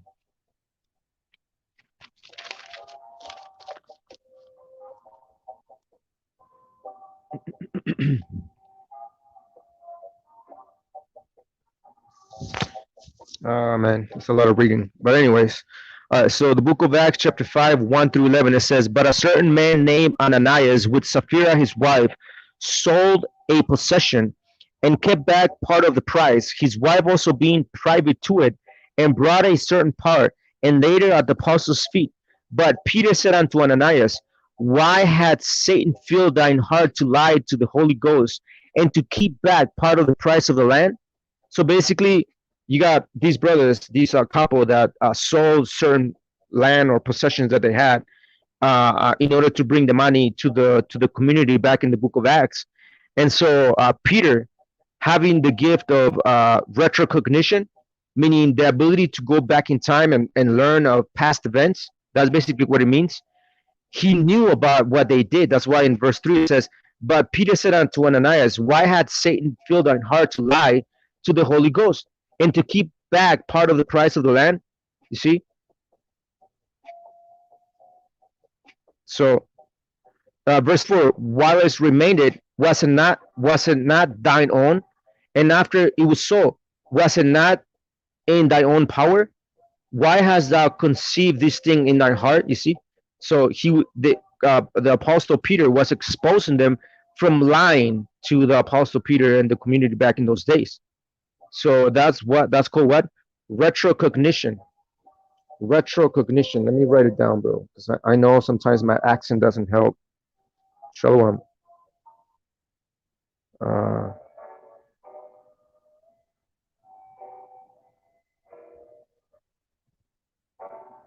cognition. Cognition. Yeah, so that's basically what we're going into. We just read about retrocognition and how Peter was able to basically expose these brothers for lying unto the people.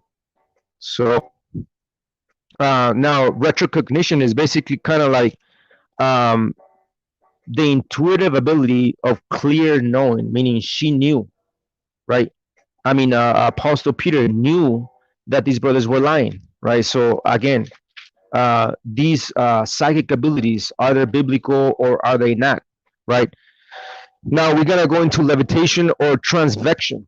Now, what is levitation or transvection? Levitation or transvection is the ability to float or fly by mystical means. Now, is this psychic ability of levitation or transvection, is it biblical, or is it something that we're making up and we're teaching witchcraft now? Is that what it is? Is that what's going on in here? Of course not. We're gonna go into the scriptures and we're gonna prove it. The book of Acts, chapter 1, 9 through 12.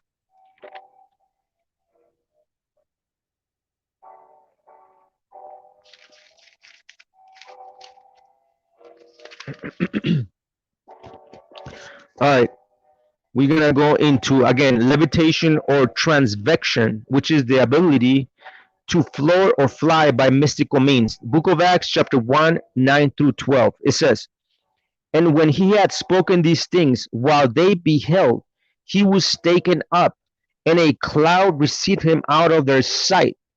And while they looked steadfastly toward heaven as he went up, beheld, two men stood by them in white apparel." You see? So we have levitation being proven in the scriptures when Christ was literally ascending back to the Father. We're gonna go into the book of Enoch, chapter 5, verse 21 to 24. Let me see. Genesis chapter 5, 21 through 24.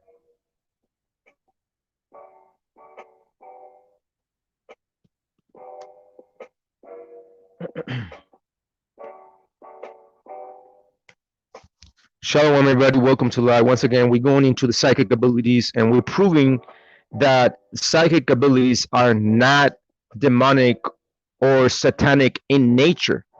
So, um, 5, 5:21. All right, so we're in the book of Genesis, chapter 5, 21 through 24. 21 to 24.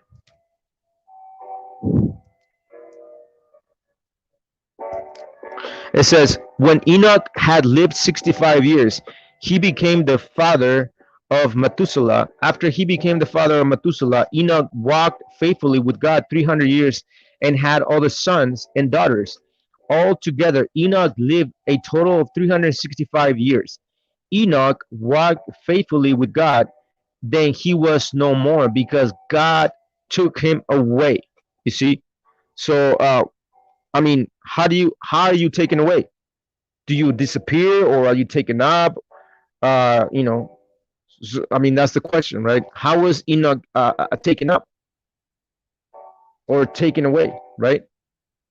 So from there, we're gonna go into the book of Elisha. I mean, the book of Second Kings, chapter 2, verse 11.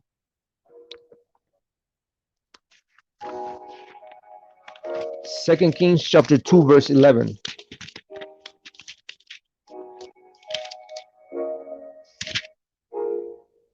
It says, and it came to pass as they still went on and talked, that behold, there appeared a chariot of fire and horses of fire, and parted them both asunder.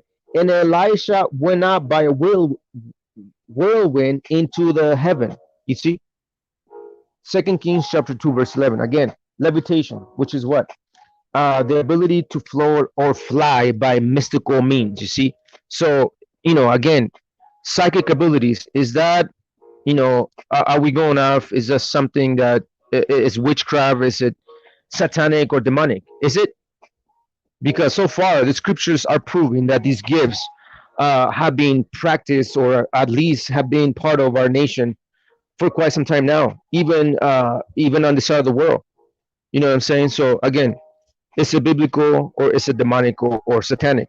You guys judge the matter. All right, so remote viewing. What is remote viewing? Remote viewing is telesthesia. Telesthesia, or remote sensing, the ability to see a distant or unseen target using extrasensory perception, right? Remote viewing, or clairvoyance, which is obtaining information about places or events at remote locations by means unknown to current science, right? Remote viewing or clairvoyance, again, which is remote sensing, the ability to see a distant or unseen target using extrasensory perception. Now, are these psychic abilities biblical or demonic in nature? Let's read it out. Let's go to the book of John, chapter 1, verse 48.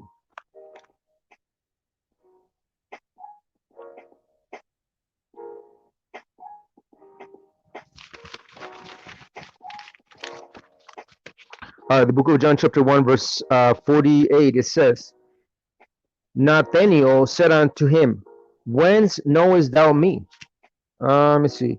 Let's read above it a little bit. It says,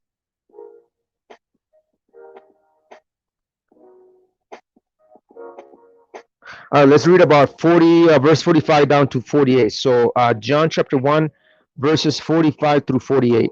It says, 45, Philip findeth Nathanael and said unto him, we have found him of whom Moses in the law and the prophets did write, Jesus of Nazareth, the son of Joseph. Verse 46. Hold on.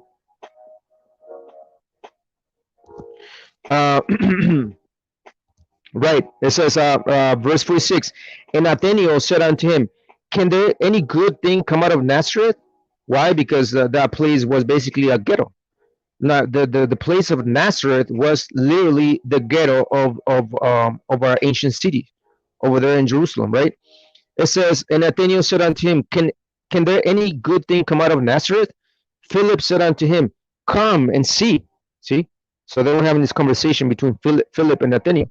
Verse 47, Christ saw Nathanael coming to him and said of him, behold, an Israelite indeed, in whom is no guile. Verse 48, Nathanael said unto him, whence knowest thou me? Meaning, where do you know me? Where do you know me from?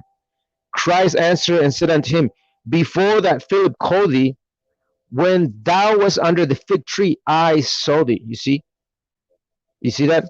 So that's called what? Remote viewing, which is what?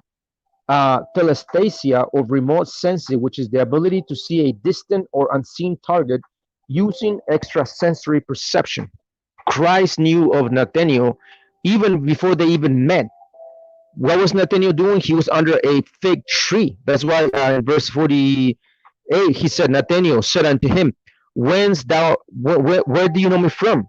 Jesus answered and said unto him, before that Philip called thee, when thou was under the fig tree, I saw thee. You see, which is what? Remote viewing, which is clairvoyance, which is obtaining information about places or events at remote locations by means unknown to current science.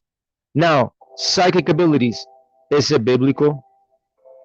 Or is it demonic in nature, like the Catholic Church pushed out this agenda back in the day when they started persecuting a lot of the witches, a lot of the shamans, a lot of the healers back in Europe, and all the way over here in the Americas back in 1492 all the way down. Even now, you have a lot of Christian churches, a lot of religious groups completely going off against gifted ones, meaning against the people that are gifted with these beautiful psychic abilities, which, by the way, are what? Biblical. Biblical. They're not satanic. They're not demonic. And so on and so forth. Again, we're proving it with the scriptures. You cannot deny it, bro. None of you cannot deny what is being brought forth. Now, you can ignore the matter and try to, uh, just completely go off on the information, but the facts are there, bro. The facts are there all throughout the scriptures. These psychic abilities have been exercised by our ancient prophets, our ancient priests, even Christ himself, like we just reading, he exercised clairvoyance, which is obtaining information about places or events at remote locations by means unknown to current science, right? So we're gonna go into another event that took place back in ancient times with the prophet Elisha. We're gonna go into 2 Kings chapter 5.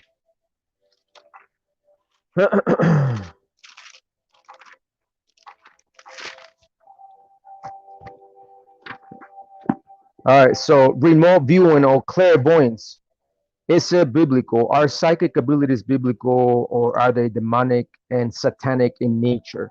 Like the Catholic Church has pushed this agenda to demonize every single one of those people, or actually every single one of ourselves, that we have these gifts within ourselves. So, you know, all right. So 2 Kings um, 5, chapter 5. Hold on, give me a minute. Shalom, everybody. Welcome to the live. We're going into psychic abilities, and we are proving that psychic abilities or gifts of higher wisdom are not satanic or demonic or witchcraft, for that matter, like a lot of religious nut jobs judge us, literally.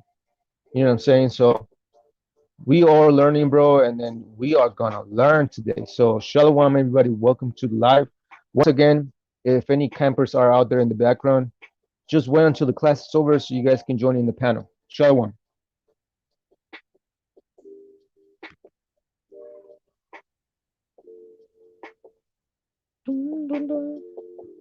Shalom.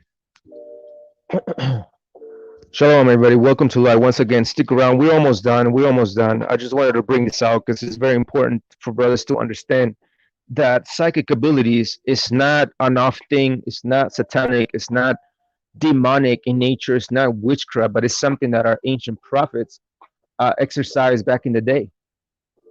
So, all right. Um. So in the Second Kings chapter 5, right? Where are we? Hold on. Let me see. Where's my notes? Um. All right, so we're going into remote viewing or clairvoyance, which is remote sensing, which is the ability to see a distant or unseen target using extrasensory perception. We already proved that in John chapter 1, verse 48, Christ knew about Nathaniel even before they even met. Now we're gonna go into the prophet Elisha dealing with his servant Gehazi in the book of Second Kings chapter 5. Now in second, my bad. Oh man, hold on, hold on.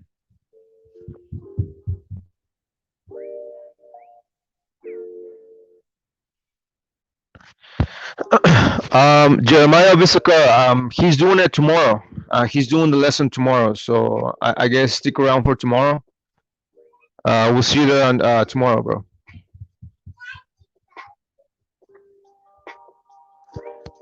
Shalom, everybody. Shalom. Welcome to Live. Stick around. We're almost done. So we're into remote viewing. Are these psychic abilities biblical or are they satanic or demonic in nature? Right. So again, what is clairvoyance or remote viewing? It's obtaining information about places or events at our remote locations by means unknown to current science. So now we're gonna read in the book of Second Kings chapter 5 about the servant Gehazi, which was a servant to the prophet Elisha. So chapter 5 of the book of Kings, Second Kings chapter 5 tells the story of how the prophet Elisha saw what his servant Gehazi did outside his house without Elisha being there, right? You brothers can go read the whole thing. So according to the biblical story, the commander of the king of Aram's army, Naaman, right, suffered from leprosy and was willing to give his great wealth to anyone who could cure him. Obviously, you brothers know that he went to who? The prophet Elisha. A servant told him that a prophet of the Lord named Elisha in the land of Israel could help him. So he went with his horses and chariots to Elisha, who told him to wash himself in the river of Jordan 7 times, which is the number of perfection, and his leprosy would be gone. He was at first reluctant to do so because it sounded ridiculous to him, but was later persuaded to do it. As soon as he finished washing in the famous river the 7th time, his leprosy was miraculously cured and his skin restored to let's see. He was restored to normal. So Naaman offered Elisha a present, but Elisha refused, no matter how strongly Naaman persuaded him to accept it. So Naaman thanked Elisha and left his chariot and horses unknown. See that? This is where it gets interesting. Again, going back into the whole thing about psychic ability, which is the clairvoyance or remote viewing, right? We're gonna, read of a great example of remote viewing or clairvoyance, right? So Naaman thanked Elisha and led with his chariots and horses. Unknown to them, Elisha's servant Gehazi heard everything and said to himself that his master's guests should not get away without getting something from him. So he ran after Naaman and his men outside the gate of Elisha's house. When Naaman saw somebody running after them, he stopped his chariot and asked Gehazi what was wrong. Gehazi, meaning the servant of Elisha, Gehazi told a lie and said to Naaman that his master sent him to say that the 2 prophets from another land just came and they needed, quote, a talent of silver and 2 changes of clothing. Naaman was only too glad to oblige to give and gave Gehazi 2 talents of silver and 2 bags with changes of clothing. When Gehazi returned to the house, Elisha asked him where he had been. Gehazi lied again and replied, "Your servant has not gone anywhere at all," meaning he denied that he had gone after Naaman to receive what? The gifts and the silver and the garments that Naaman was offering Elisha for healing him. Remember that, right?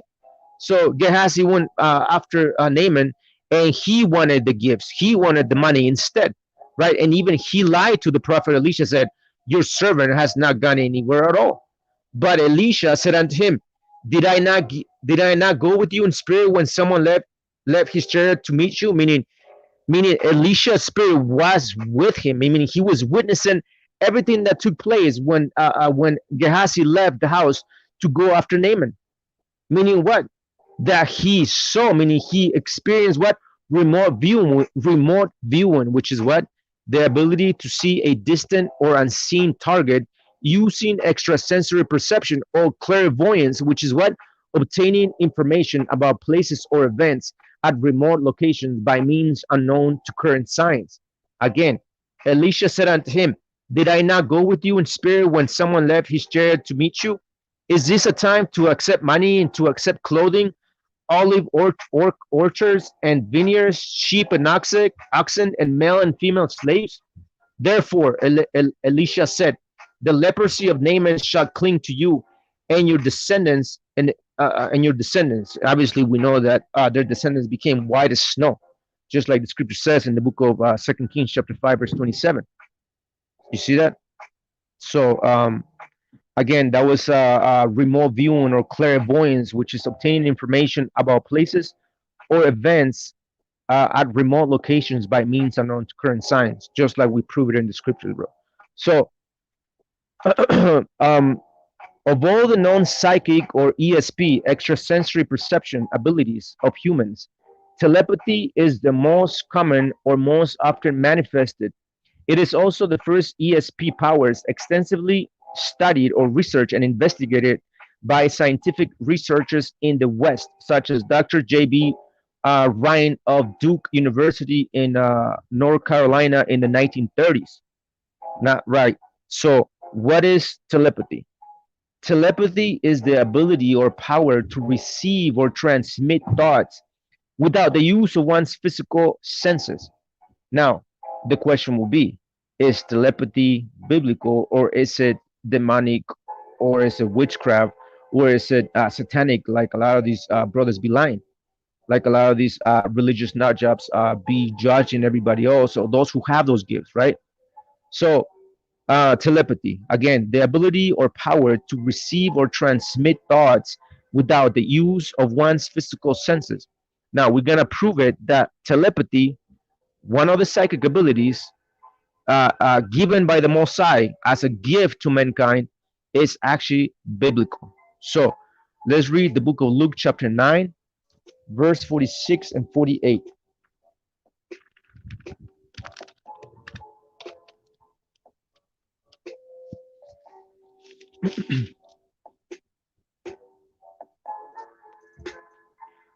Shalom, everybody. Welcome to live. Once again, we're almost done.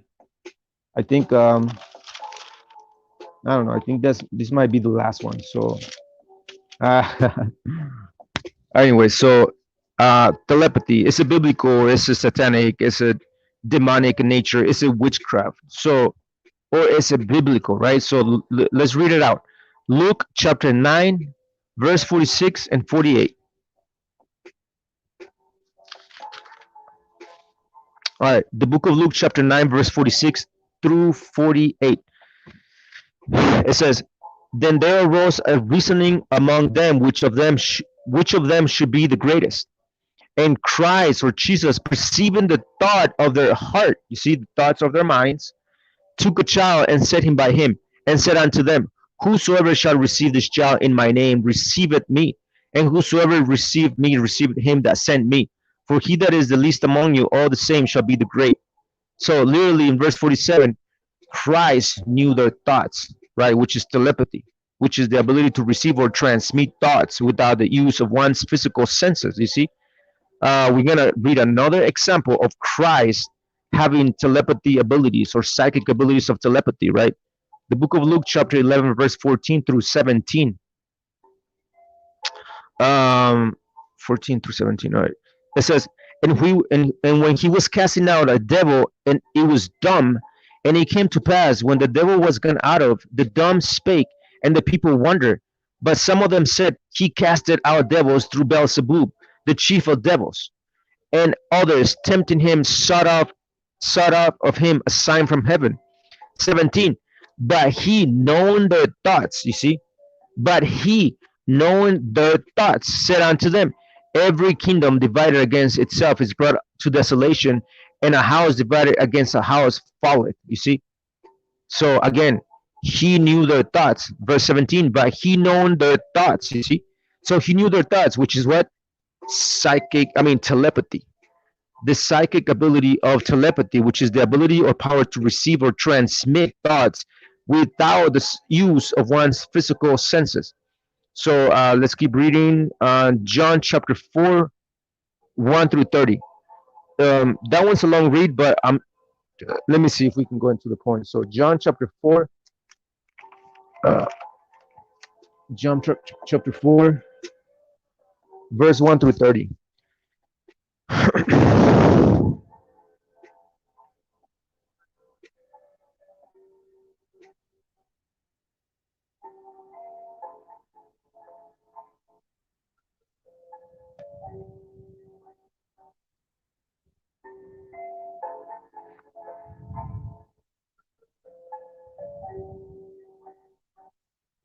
All right. So basically, I'm sure you brothers heard this story about the Samaritan woman that was at the well. Remember that?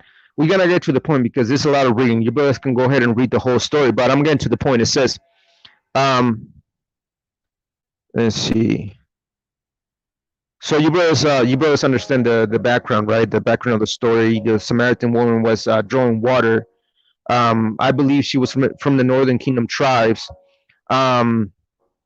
So when Christ was there, Christ asked this woman for water to drink, right?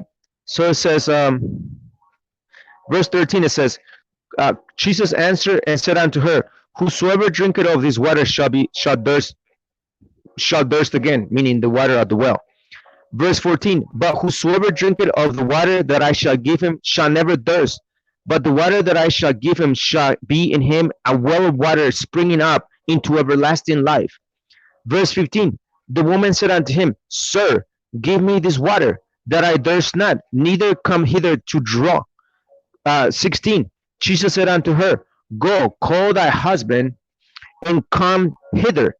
Verse 17, the woman answered and said, I have no husband. Jesus said unto her, Thou hast well said, I have no husband. Verse 18, for thou hast had 5 husbands, and he whom thou now hast is not thy husband, and in that said thou truly. Verse 19, the woman said unto him, Sir, I perceive that thou art a prophet. You see, she knew that she was a seer. Now you brothers know what a seer is, or a seer is basically like a prophet, or someone that sees visions, or someone that has certain revelations, or pictures, or visions, or dreams, right? So Christ basically had the ability to perceive or receive or transmit thoughts, meaning Christ knew what she was about, right? That's why the woman said unto him, Sir, I perceive that thou art a prophet. Why? Because Christ basically said unto her, like, listen, woman, you're right. You don't have a husband because you had 5 husbands, and the husband that's in your house right now, the man that's in your house right now, is not your husband. So Christ knew, which goes into telepathy, which goes into also remote viewing or clairvoyance, which is what? Obtaining information about places or events at remote locations by means unknown to current science. Or remote senses, which is the ability to see a distant or unseen target using extrasensory perception. Or telepathy, which is the ability or power to receive or transmit thoughts without the use of one's physical senses. You see? So Christ used telepathy, right?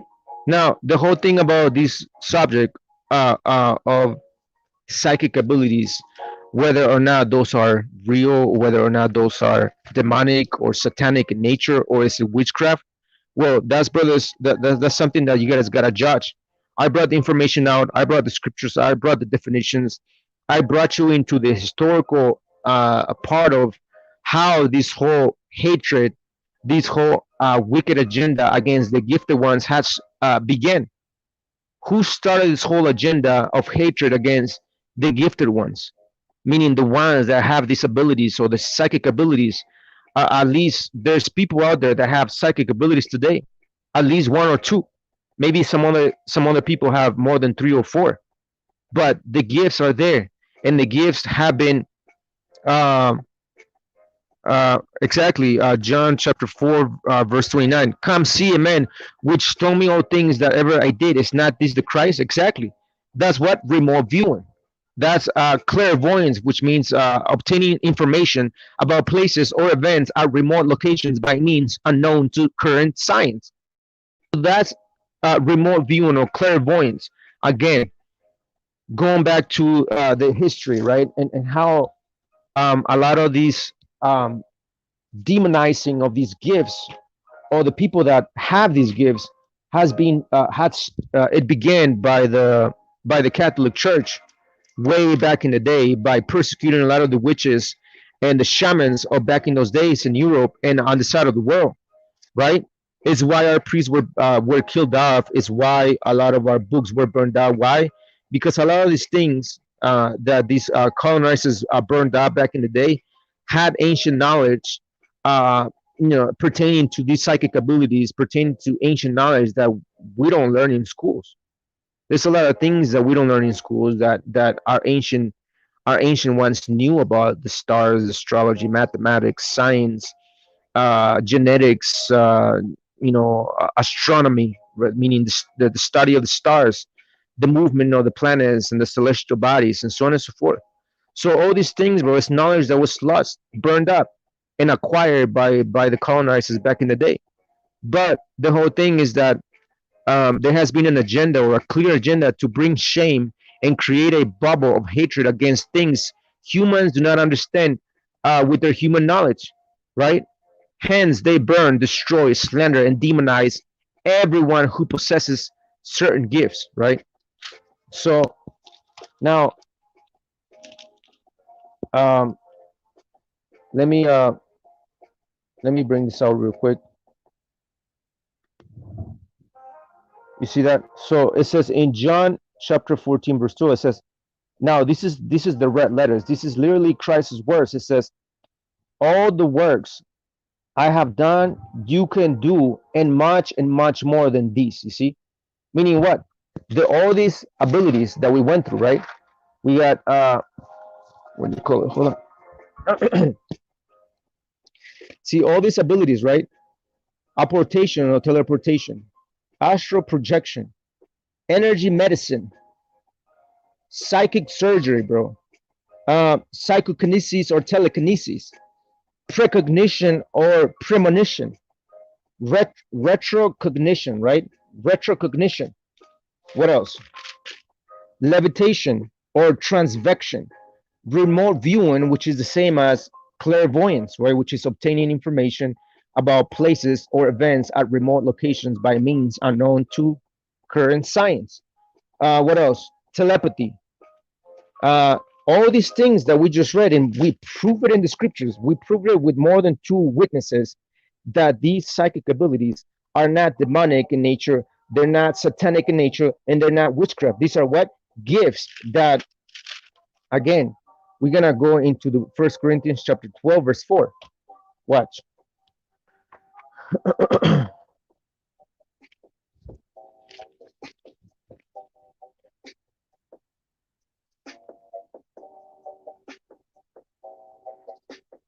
Shalom. All right. All right. So again, going back to what I was saying and making and trying to finish this out in a good note. We're gonna go into First Corinthians chapter 12, verse 4.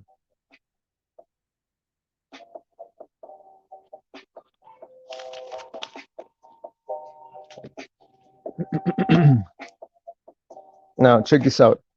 I brought this out a while ago when I spoke about like the menorah and stuff, right? So we're in First Corinthians chapter 12, verse 4. It says, now now there are diversities of gifts. You see, there are diversities of gifts, meaning what? The gifts that we just read, right? The ones we just went over, right? The ones we just went over. All these gifts, right? Apportation, teleportation, astral projection, energy medicine, psychic surgery, psychokinesis or telekinesis, recognition or premonition, retrocognition, clear knowing, whatever the like, levitation, remote viewing, so on and so forth, psychic abilities, bro. I mean, I didn't even finish this page, right? We have automatic writing, which also is scriptural, mediumship and channeling. Now, this is another thing, bro. Maybe I'm gonna bring it out, and then we're gonna close with this one right here, because this one is the most, which is the most controversial, right? Because so again, there is diversity of gifts, right? There is diversity of gifts, just like the scripture says. It says, now there are diversity of gifts.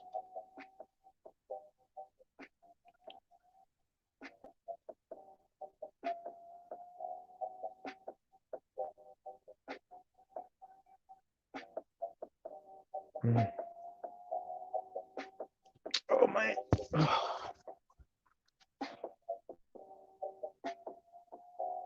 It says, now there are diversities of gifts, but the same Spirit. And there are differences of administration, but the same Lord. And there are diversities of operations, but is the same God, which worketh all in all. You see? You see? Again, check this out. It says, but the manifestation of the Spirit is given to every man to profit withal. You see? For to one is given by the Spirit the word of wisdom, you see, which is what? Clear, see, what's the word? Hold on. Hold on. Clear cognizant. Clear cognizant.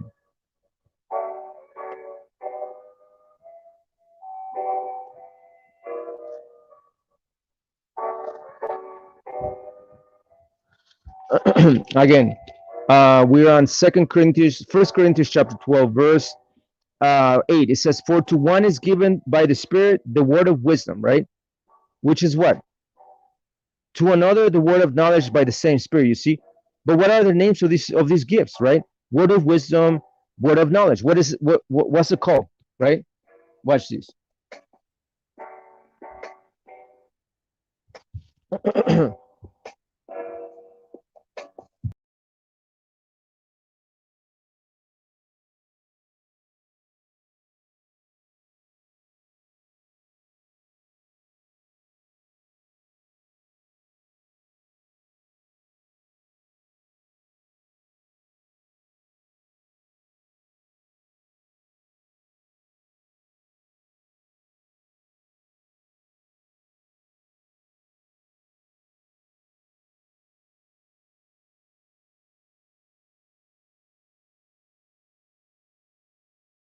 I'm back. My bad, bro. My bad. Hold on. Let's we're almost done. I only have like 5 more minutes and we're done. I know brother's gotta go. So hold on. Again, we're in First Corinthians chapter 12, verse 8, when it says, for to one is given um by the Spirit the word of wisdom, and to another the word of knowledge by the same Spirit. So, but what are those gifts called, right? What is this gift of the Spirit called? Like when you have the word of wisdom and the word of knowledge, what is it called? Well, this is what it's called: claircognizance, which means the ability for a person to acquire psychic knowledge without knowing or how or why he or she knew it. You see why? Because these gifts are given by the Most High, right? Verse 9, it says, to another faith by the same Spirit, to another the gift of healing. You see, the gift of healing, which we went into one, which was what? Psychic energy medicine. You see, energy medicine, which is the ability to heal with one's own empathetic, etheric, astral, mental, or spiritual energy. You see, or psychic surgery, which is the ability to remove disease or disorder within or over the body tissue via an energetic incision that heals immediately afterward. You see, which I proved it in the scriptures, bro. I literally proved it in the scriptures. So none of you can actually say you cannot go against what I brought out, bro, ever. So verse 9, it says, to another faith by the same Spirit, to another the gift of healing by the same Spirit, to another the working of miracles. You see, to another prophecy, which is seer. You are a seer, meaning you have clairvoyance. To another discerning of spirits. You see, another clear connaissance, right? Or clear, what is it?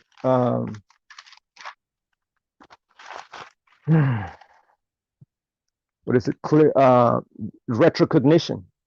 See that? Or clear knowing, or clear connaissance. You see, right there. So again, to another discernment of spirits, to another diverse kinds of tongues or languages, meaning you're able to speak different languages, 1, 3, 4, 5. To another the interpretation of tongues. You see, but all these worketh that one and the self same Spirit, dividing to every man severally all as he will. You see that? So all these gifts that I broke down just now, bro, all these psychic abilities are not satanic in nature, bro. They're not demonic in nature. They're not. It's not witchcraft for brothers or sisters that have these abilities to exercise them and tune them in, bro. So that's what I wanted to bring out, bro. I hope you guys were edified, bro. I hope you guys understood the class. Again, I didn't even bring this out, bro. Mediumship or channeling, which is the ability to communicate with spirits, right? We know that in the book of Matthew 17-2, Christ transfigured, his face shining like the sun, his garments white as the light. But who was there? Elisha and Moses. They all appeared, and what were they doing? They were talking to Christ, or Christ was talking to them. Now, what is mediumship or channeling? The ability to communicate with the spirits. So now when we pray, we're literally we're channeling the spirits. Why? Because we're communicating with what? With spirits. Is God not a spirit? Yes, he is. Are angels not spirits? Yes, they are. Well, all throughout the scriptures, right? Majority of our ancient prophets were mediums, right? They heard the voice of God and experienced divine wisdom, revelations, and vision, right? That's exactly what our ancient prophets experienced. Mediumship. Why? Because they were the mediators between these plane of existence and the ethereal realms, which is the spiritual realms, right? Which is exactly what shamans do. Shamans are the channels or the mediumships, kind of like the Levites. The Levites are literally the mediumship, meaning the mediators between mankind and the Most High, right? So when we pray, we become mediums, which is to communicate with a divinity, in this case, God, or when our people interacted with angels, which are also spirits, right? Again, all throughout the scriptures, we have many cases and events where our people literally communicated with spirits, which is what? Mediumship and channeling, which is the ability to communicate with spirits, you see? So again, we had seers back in the day. The seers are basically like prophets. They're able to see dreams and visions and vivid dreams and lucid dreaming, which it's happening today. Nowadays, you have a lot of brothers and sisters having a lot of prophetic dreams, lucid dreaming, and vivid dreams in order to prophesy it onto people, or personally, or a community, or whatever the like. So psychic abilities, bro, it's not demonic. It's not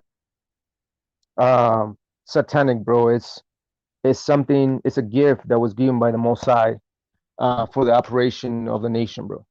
So take it or leave it, believe it or not. The information is there. The breakdown is there.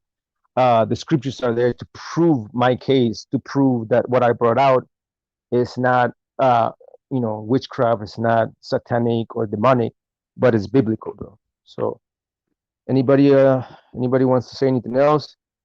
I'm gonna post the link. Otherwise, we're gonna sign out.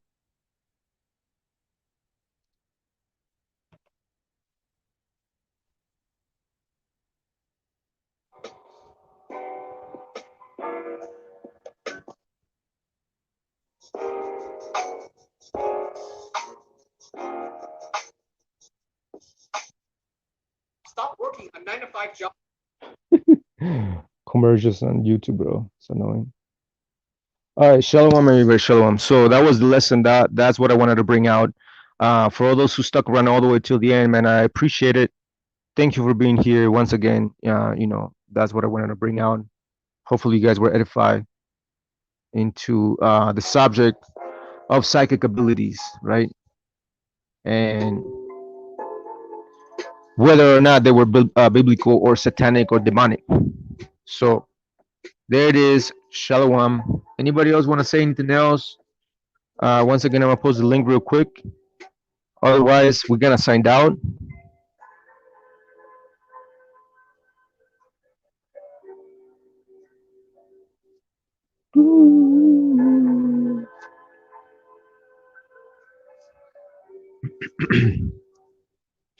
All right, the link is on the chat group or chat room. Anybody else that want to come in to the panel, let me know.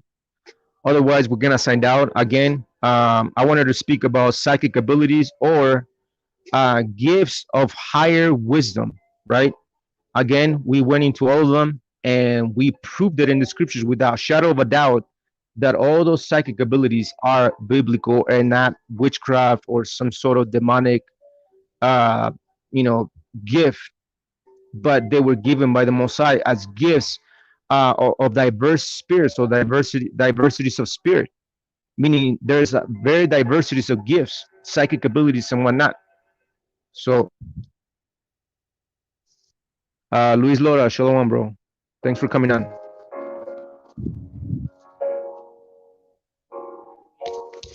Oh. Anybody else want to say anything else? Because I'm gonna sign out if nobody wants to say anything else. So that's what I wanted to bring out. Hopefully you guys were edified.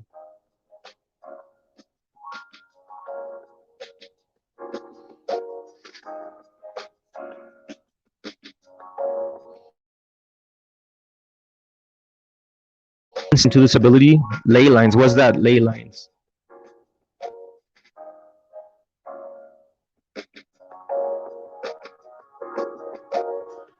Yeah, I don't understand the question, Pablo de Santiago. What was that? Ley lines.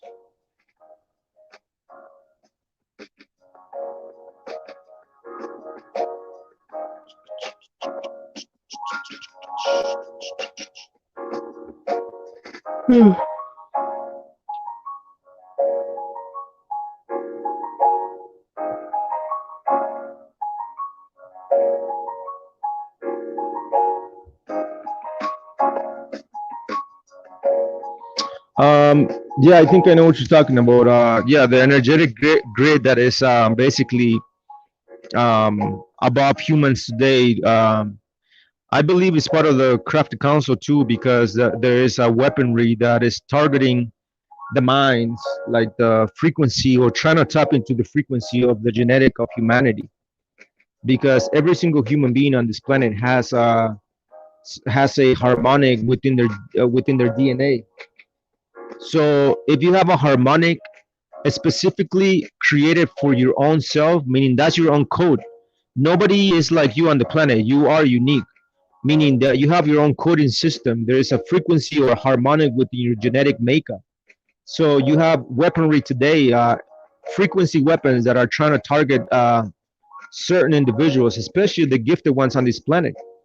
Now, think about this, right? Why do we have American Idol? Why do we have many shows which are targeting all the gifted ones, meaning all the artists, all the painters, all the sculptors, everybody that's talented on this planet? They're being targeted. They're being basically archived into some sort of archive on the planet worldwide, bro. Because wherever you have American Idol, American Idol is worldwide. It's in the United States. It's in South America. It's in Mexico.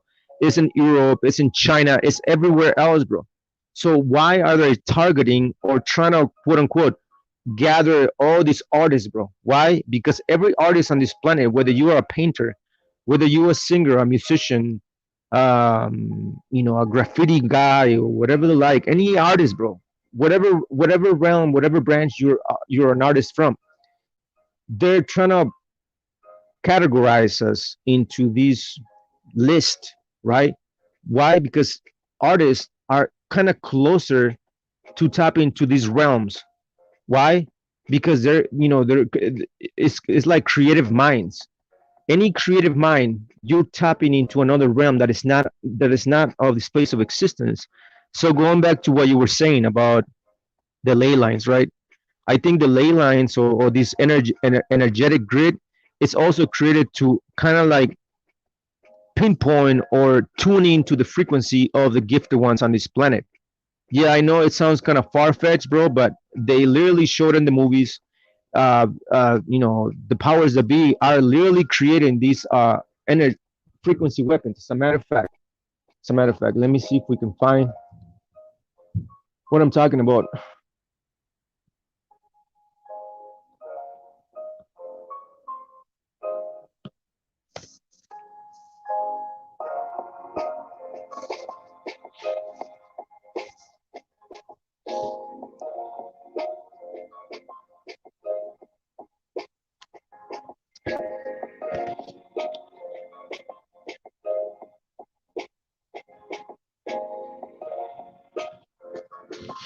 Now, check this out, right? It says, what frequencies kill humans? 7 hertz. The most dangerous frequency is at the medium alpha rhythm frequencies of the brain, you see, of the brain. So they're literally trying to hack your brain. 7 hertz. This is also the resonant frequency of the body's organs, see. So again, going back to my statement earlier, I literally said that there's literally out there, there's plethora of information regarding a lot of these frequency weapons that are targeting certain individuals on this planet, man.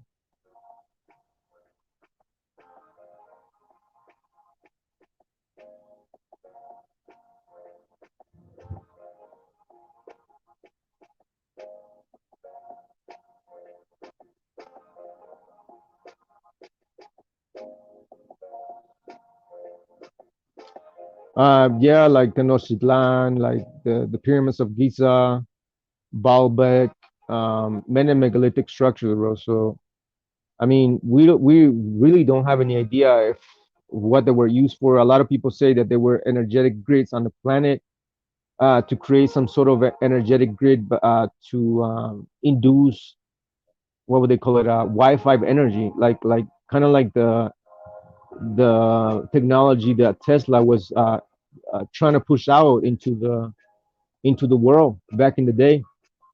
So many people believe, or many mystics that study the esoteric knowledge of ancient cultures, they say that those pyramids or those places that are located in certain points on the planet, they literally create a worldwide grid on the planet, which was used by the ancient ones to communicate as means of some sort of like telepathic communication, sort of, through the energetic grid. So is that true or not? We will never know. Maybe one day we'll know. We don't know. But that's my take on that.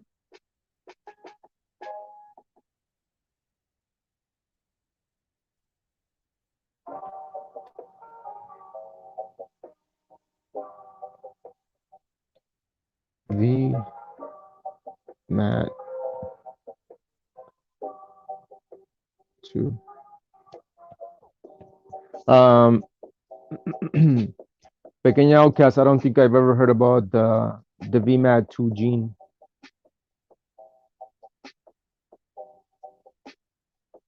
Are you talking about the NAT, the NAT2 gene? I don't know if is that what you're talking about.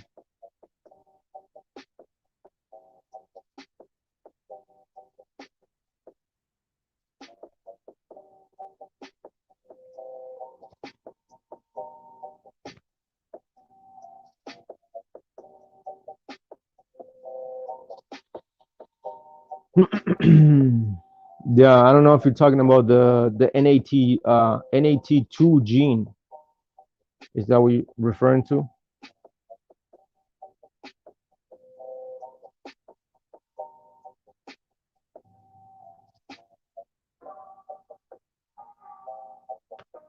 Yeah, I don't know, sis, if that's what you're referring to, but anyways, anybody else? Any more questions, bro? Anybody else want to say anything else? Let me know.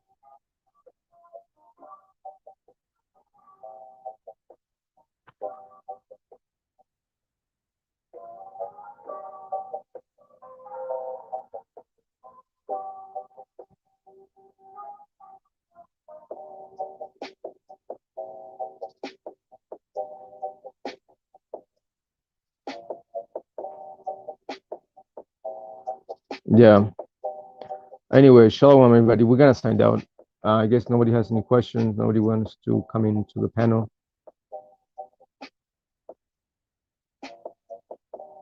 Um, the God gene hypothesis proposes that human spirituality is influenced by heredity, and that a specific gene called vesicular monoamine transporter 2 VMAT2 predisposes humans towards spiritual, or they're trying to make a vaccine against it.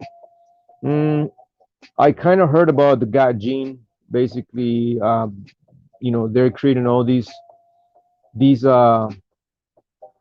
layers of destruction of the human consciousness and like the human genetics, um, destroying the organs, the body, the mind, trying to calcify the pineal gland. So there's like a plethora of various layers of destruction to the human body and the biology of humanity.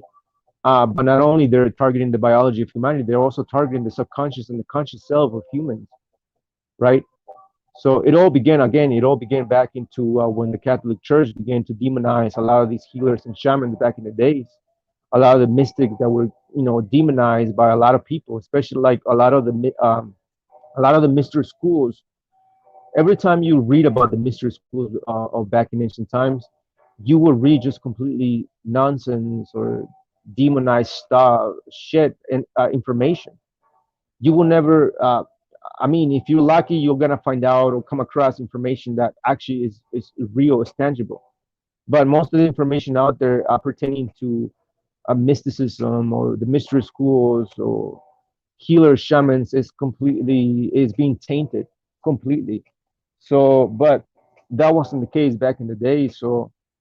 Um, it's all be like it's all been an agenda that has been perpetrated throughout the ages all the way until now. So now that we're living in this age of information and the age of knowledge and the age and the digital age, we know that science and knowledge has been increased to the point that now they're trying to uh, do the genetic splicing or genetic editing. Now they're gonna tamper with like life herself. Literally, you have scientists that want to be they want to be they're literally are going to become gods on this planet. They're going to play gods. So now they're gonna try to create their perfect human, right? They're gonna do like a what is it, 2.5 or 2.10 atom on this planet. So there's going to be an upgrade on this planet. So I mean, and again, the main targets are the gifted ones, meaning the ones that have certain abilities, like psychic abilities that we just read, remote viewing, um, so on and so forth. All the abilities that I just mentioned, clairvoyance, empath, and so on and so forth.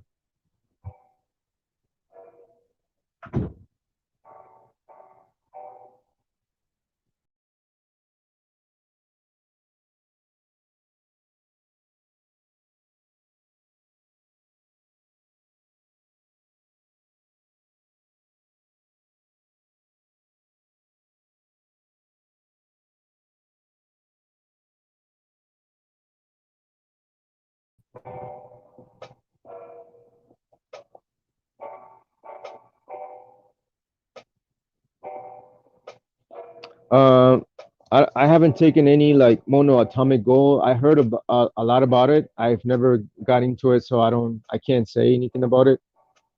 Um, but if you have, share away, bro. But as far as I know, there's a lot of brothers that take that, especially like a lot of brothers from GMS. They always been promoting taking monoatomic gold because it helps. Now, obviously, I show you guys a long time ago that gold is basically like a great what would you call a great transmitter of energy, right? It's what would you call it? Yeah, like a great transmitter of energy, of electricity. And this is why a lot of the Levites were wearing a crown of gold around their foreheads. Why? Because the minute they went into the temple, they were kind of able to tap into the Shekinah, the glory of God, or this electricity emanating within the Holy of Holies. So, yeah, I mean, right. Anyways, anybody else have any other questions? Anybody wants to address anything else? And let me know before I log out.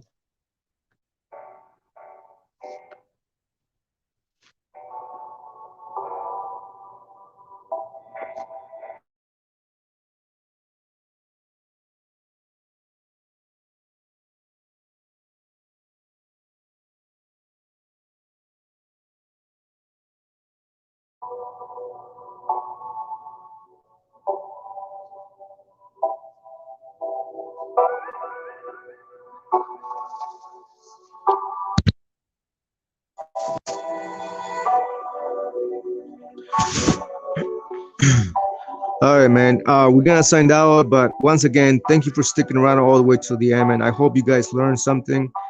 I hope you guys were able to understand that psychic abilities is not satanic, it's not demonic, that it was an agenda perpetrated by the Catholic Church back in the 1400s to demonize a lot of people that have these abilities, these psychic abilities, or gifts of higher wisdom, which is the psychic abilities that we went through, and we break down, and we prove that with the scriptures that those psychic abilities are biblical and not satanic or demonic or witchcraft for that matter. So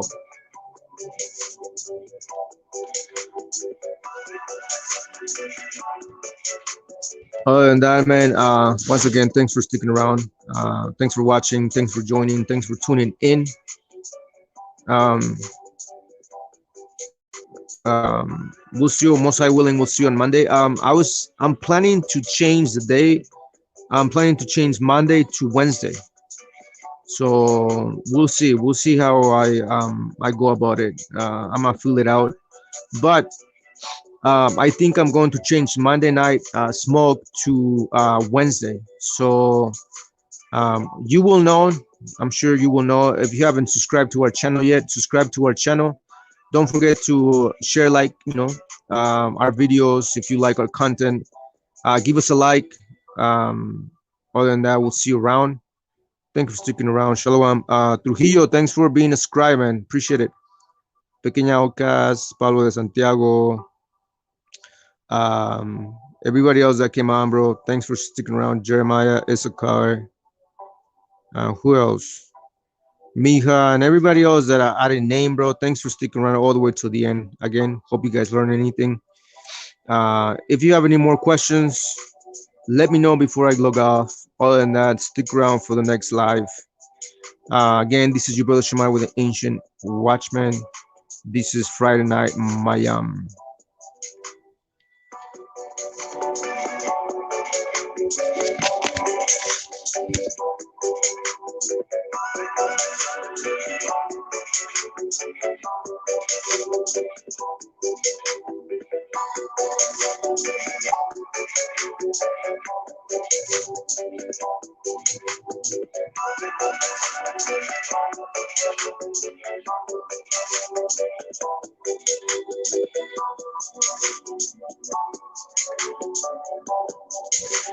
All right, everybody. Shalom. You guys have a great night. Once again, thanks for sticking around all the way to the end. We're gonna continue to do these. Once again, we might change Monday night smoke to Wednesdays. So I don't know. Stick around for that. Stay tuned. Again, if you haven't subscribed yet, subscribe to our channel. Don't forget to click on the on the bell so you get notified when we go live or we drop our videos. Other than that, you guys have a great night. Enjoy the rest of your Shabbat or the rest of your weekend. And I'll see you around. Shalom. Bendiciones. Shalom.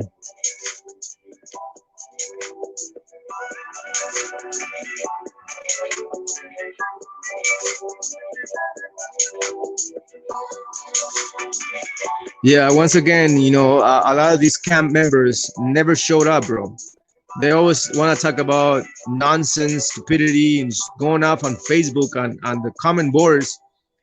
But when it comes to live, coming onto the live and actually talking about stuff face to face, they never want to do it, bro.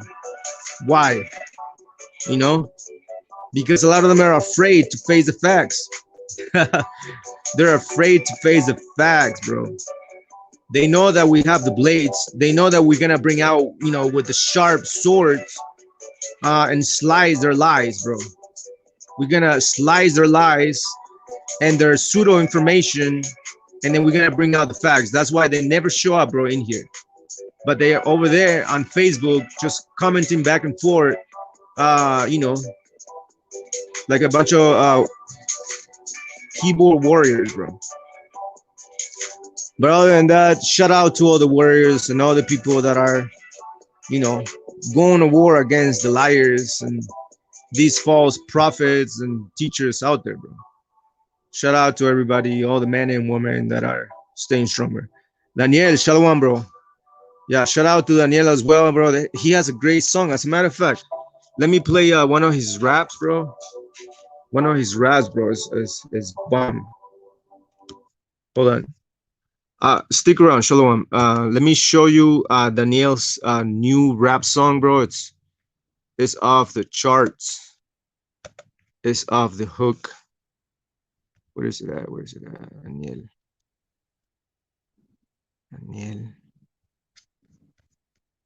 All right, where is it at?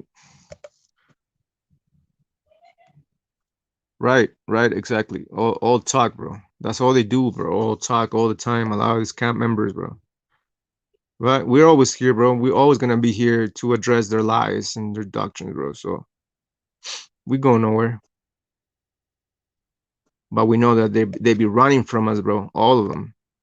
At least Saya, I was, brave enough to come and talk to us, bro. But you got a lot of these campers, especially the Sikari members, calling themselves the Sikari. For them to call themselves the Sikari is a shame, bro. They should be ashamed of the name, bro. Because real Sikari, bro, the real Sikari, they will go against the Romans back in the day without fear of dying, right? Without fear of dying. Yet you got these clowns that are just talk all this crap on the boards, but they never want to really show up in here, bro. But anyways, so you got brother Daniel, right? This brother right here, he has a beautiful song. Just take a listen.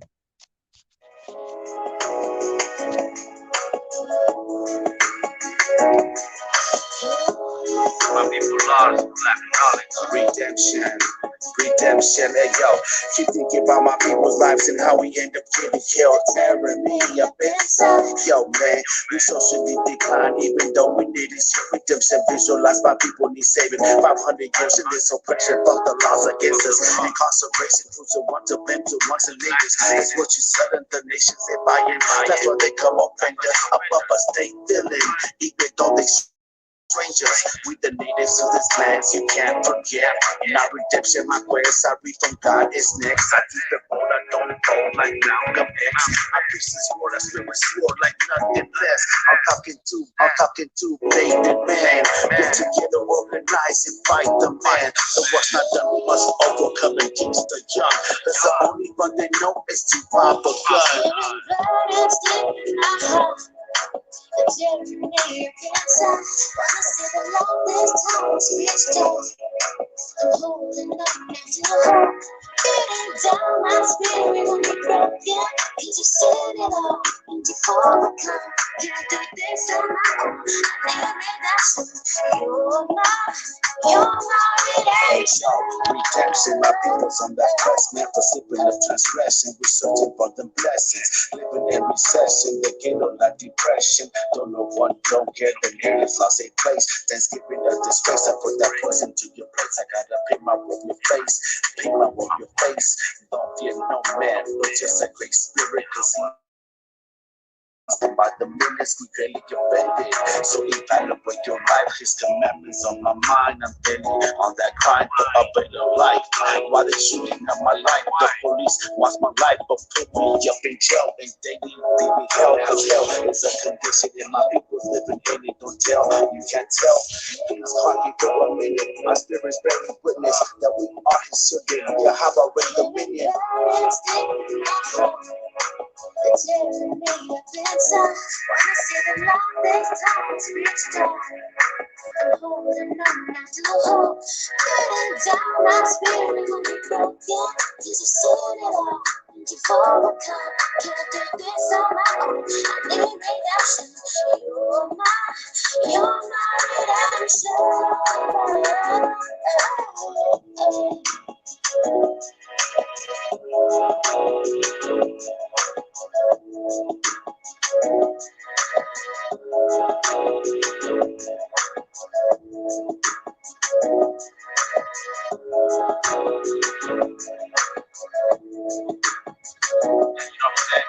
Lost, lack of knowledge.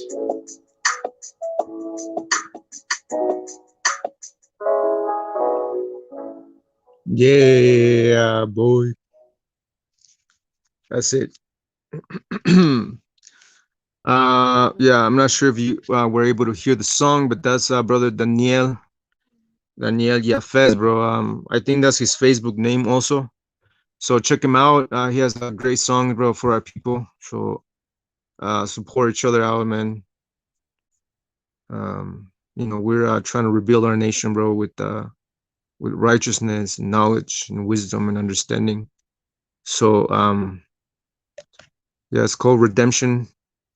Let me see if we can play the YouTube video instead. Hold on. Let's play it again. Bro, this song is dope. So that's his channel, bro. Anybody that's interested to checking the song out, that's brother Daniel Yafez. That's his channel. Go there and subscribe, bro. I'm gonna give her a like. Visualize my people need saving. 500 years of this oppression, fuck the laws against us. Incarceration, who's the one to blame, the ones and niggas. It's what you said in the nations they buying. That's why they come up like that. Above us, they feeling. Even though they strangers, we the natives to this land, you can't forget. My redemption, my prayers, I read from God is next. I keep it bold, I don't fold like Malcolm X. I push this sword, I still a sword like nothing less. I'm talking to baby man.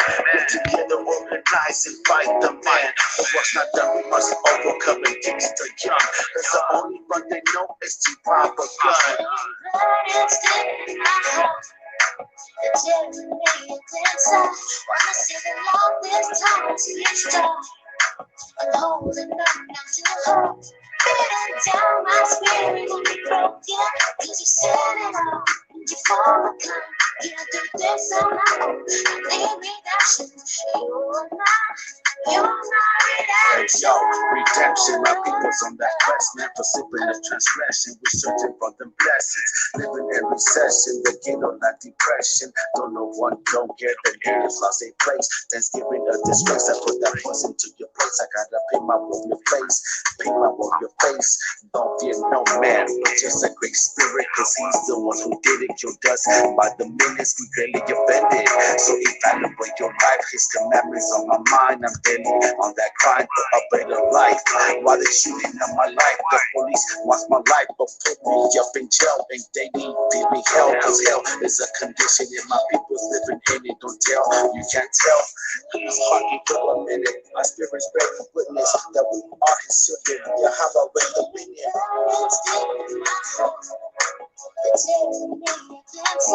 Wanna see the light that's coming to each day. I'm holding on not to hope. Getting down my spirit when we broke down. Cause I set it out and you overcome. Can't do this on my own. I need redemption. You're my redemption.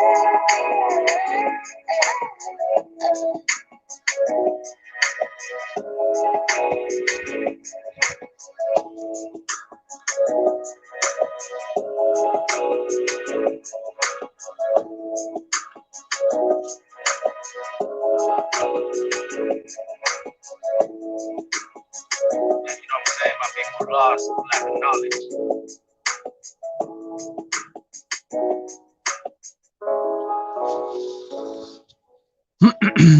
All right, man. So that's the song. That's brother again. What's his name? Brother Daniel Yafez, man. Go subscribe to his channel, bro. Check out his songs. Check out his music. Give him a like, bro, and subscribe to his channel, bro. So other than that, we're gonna sign out. You guys have a great night. We'll see you around. Shalom.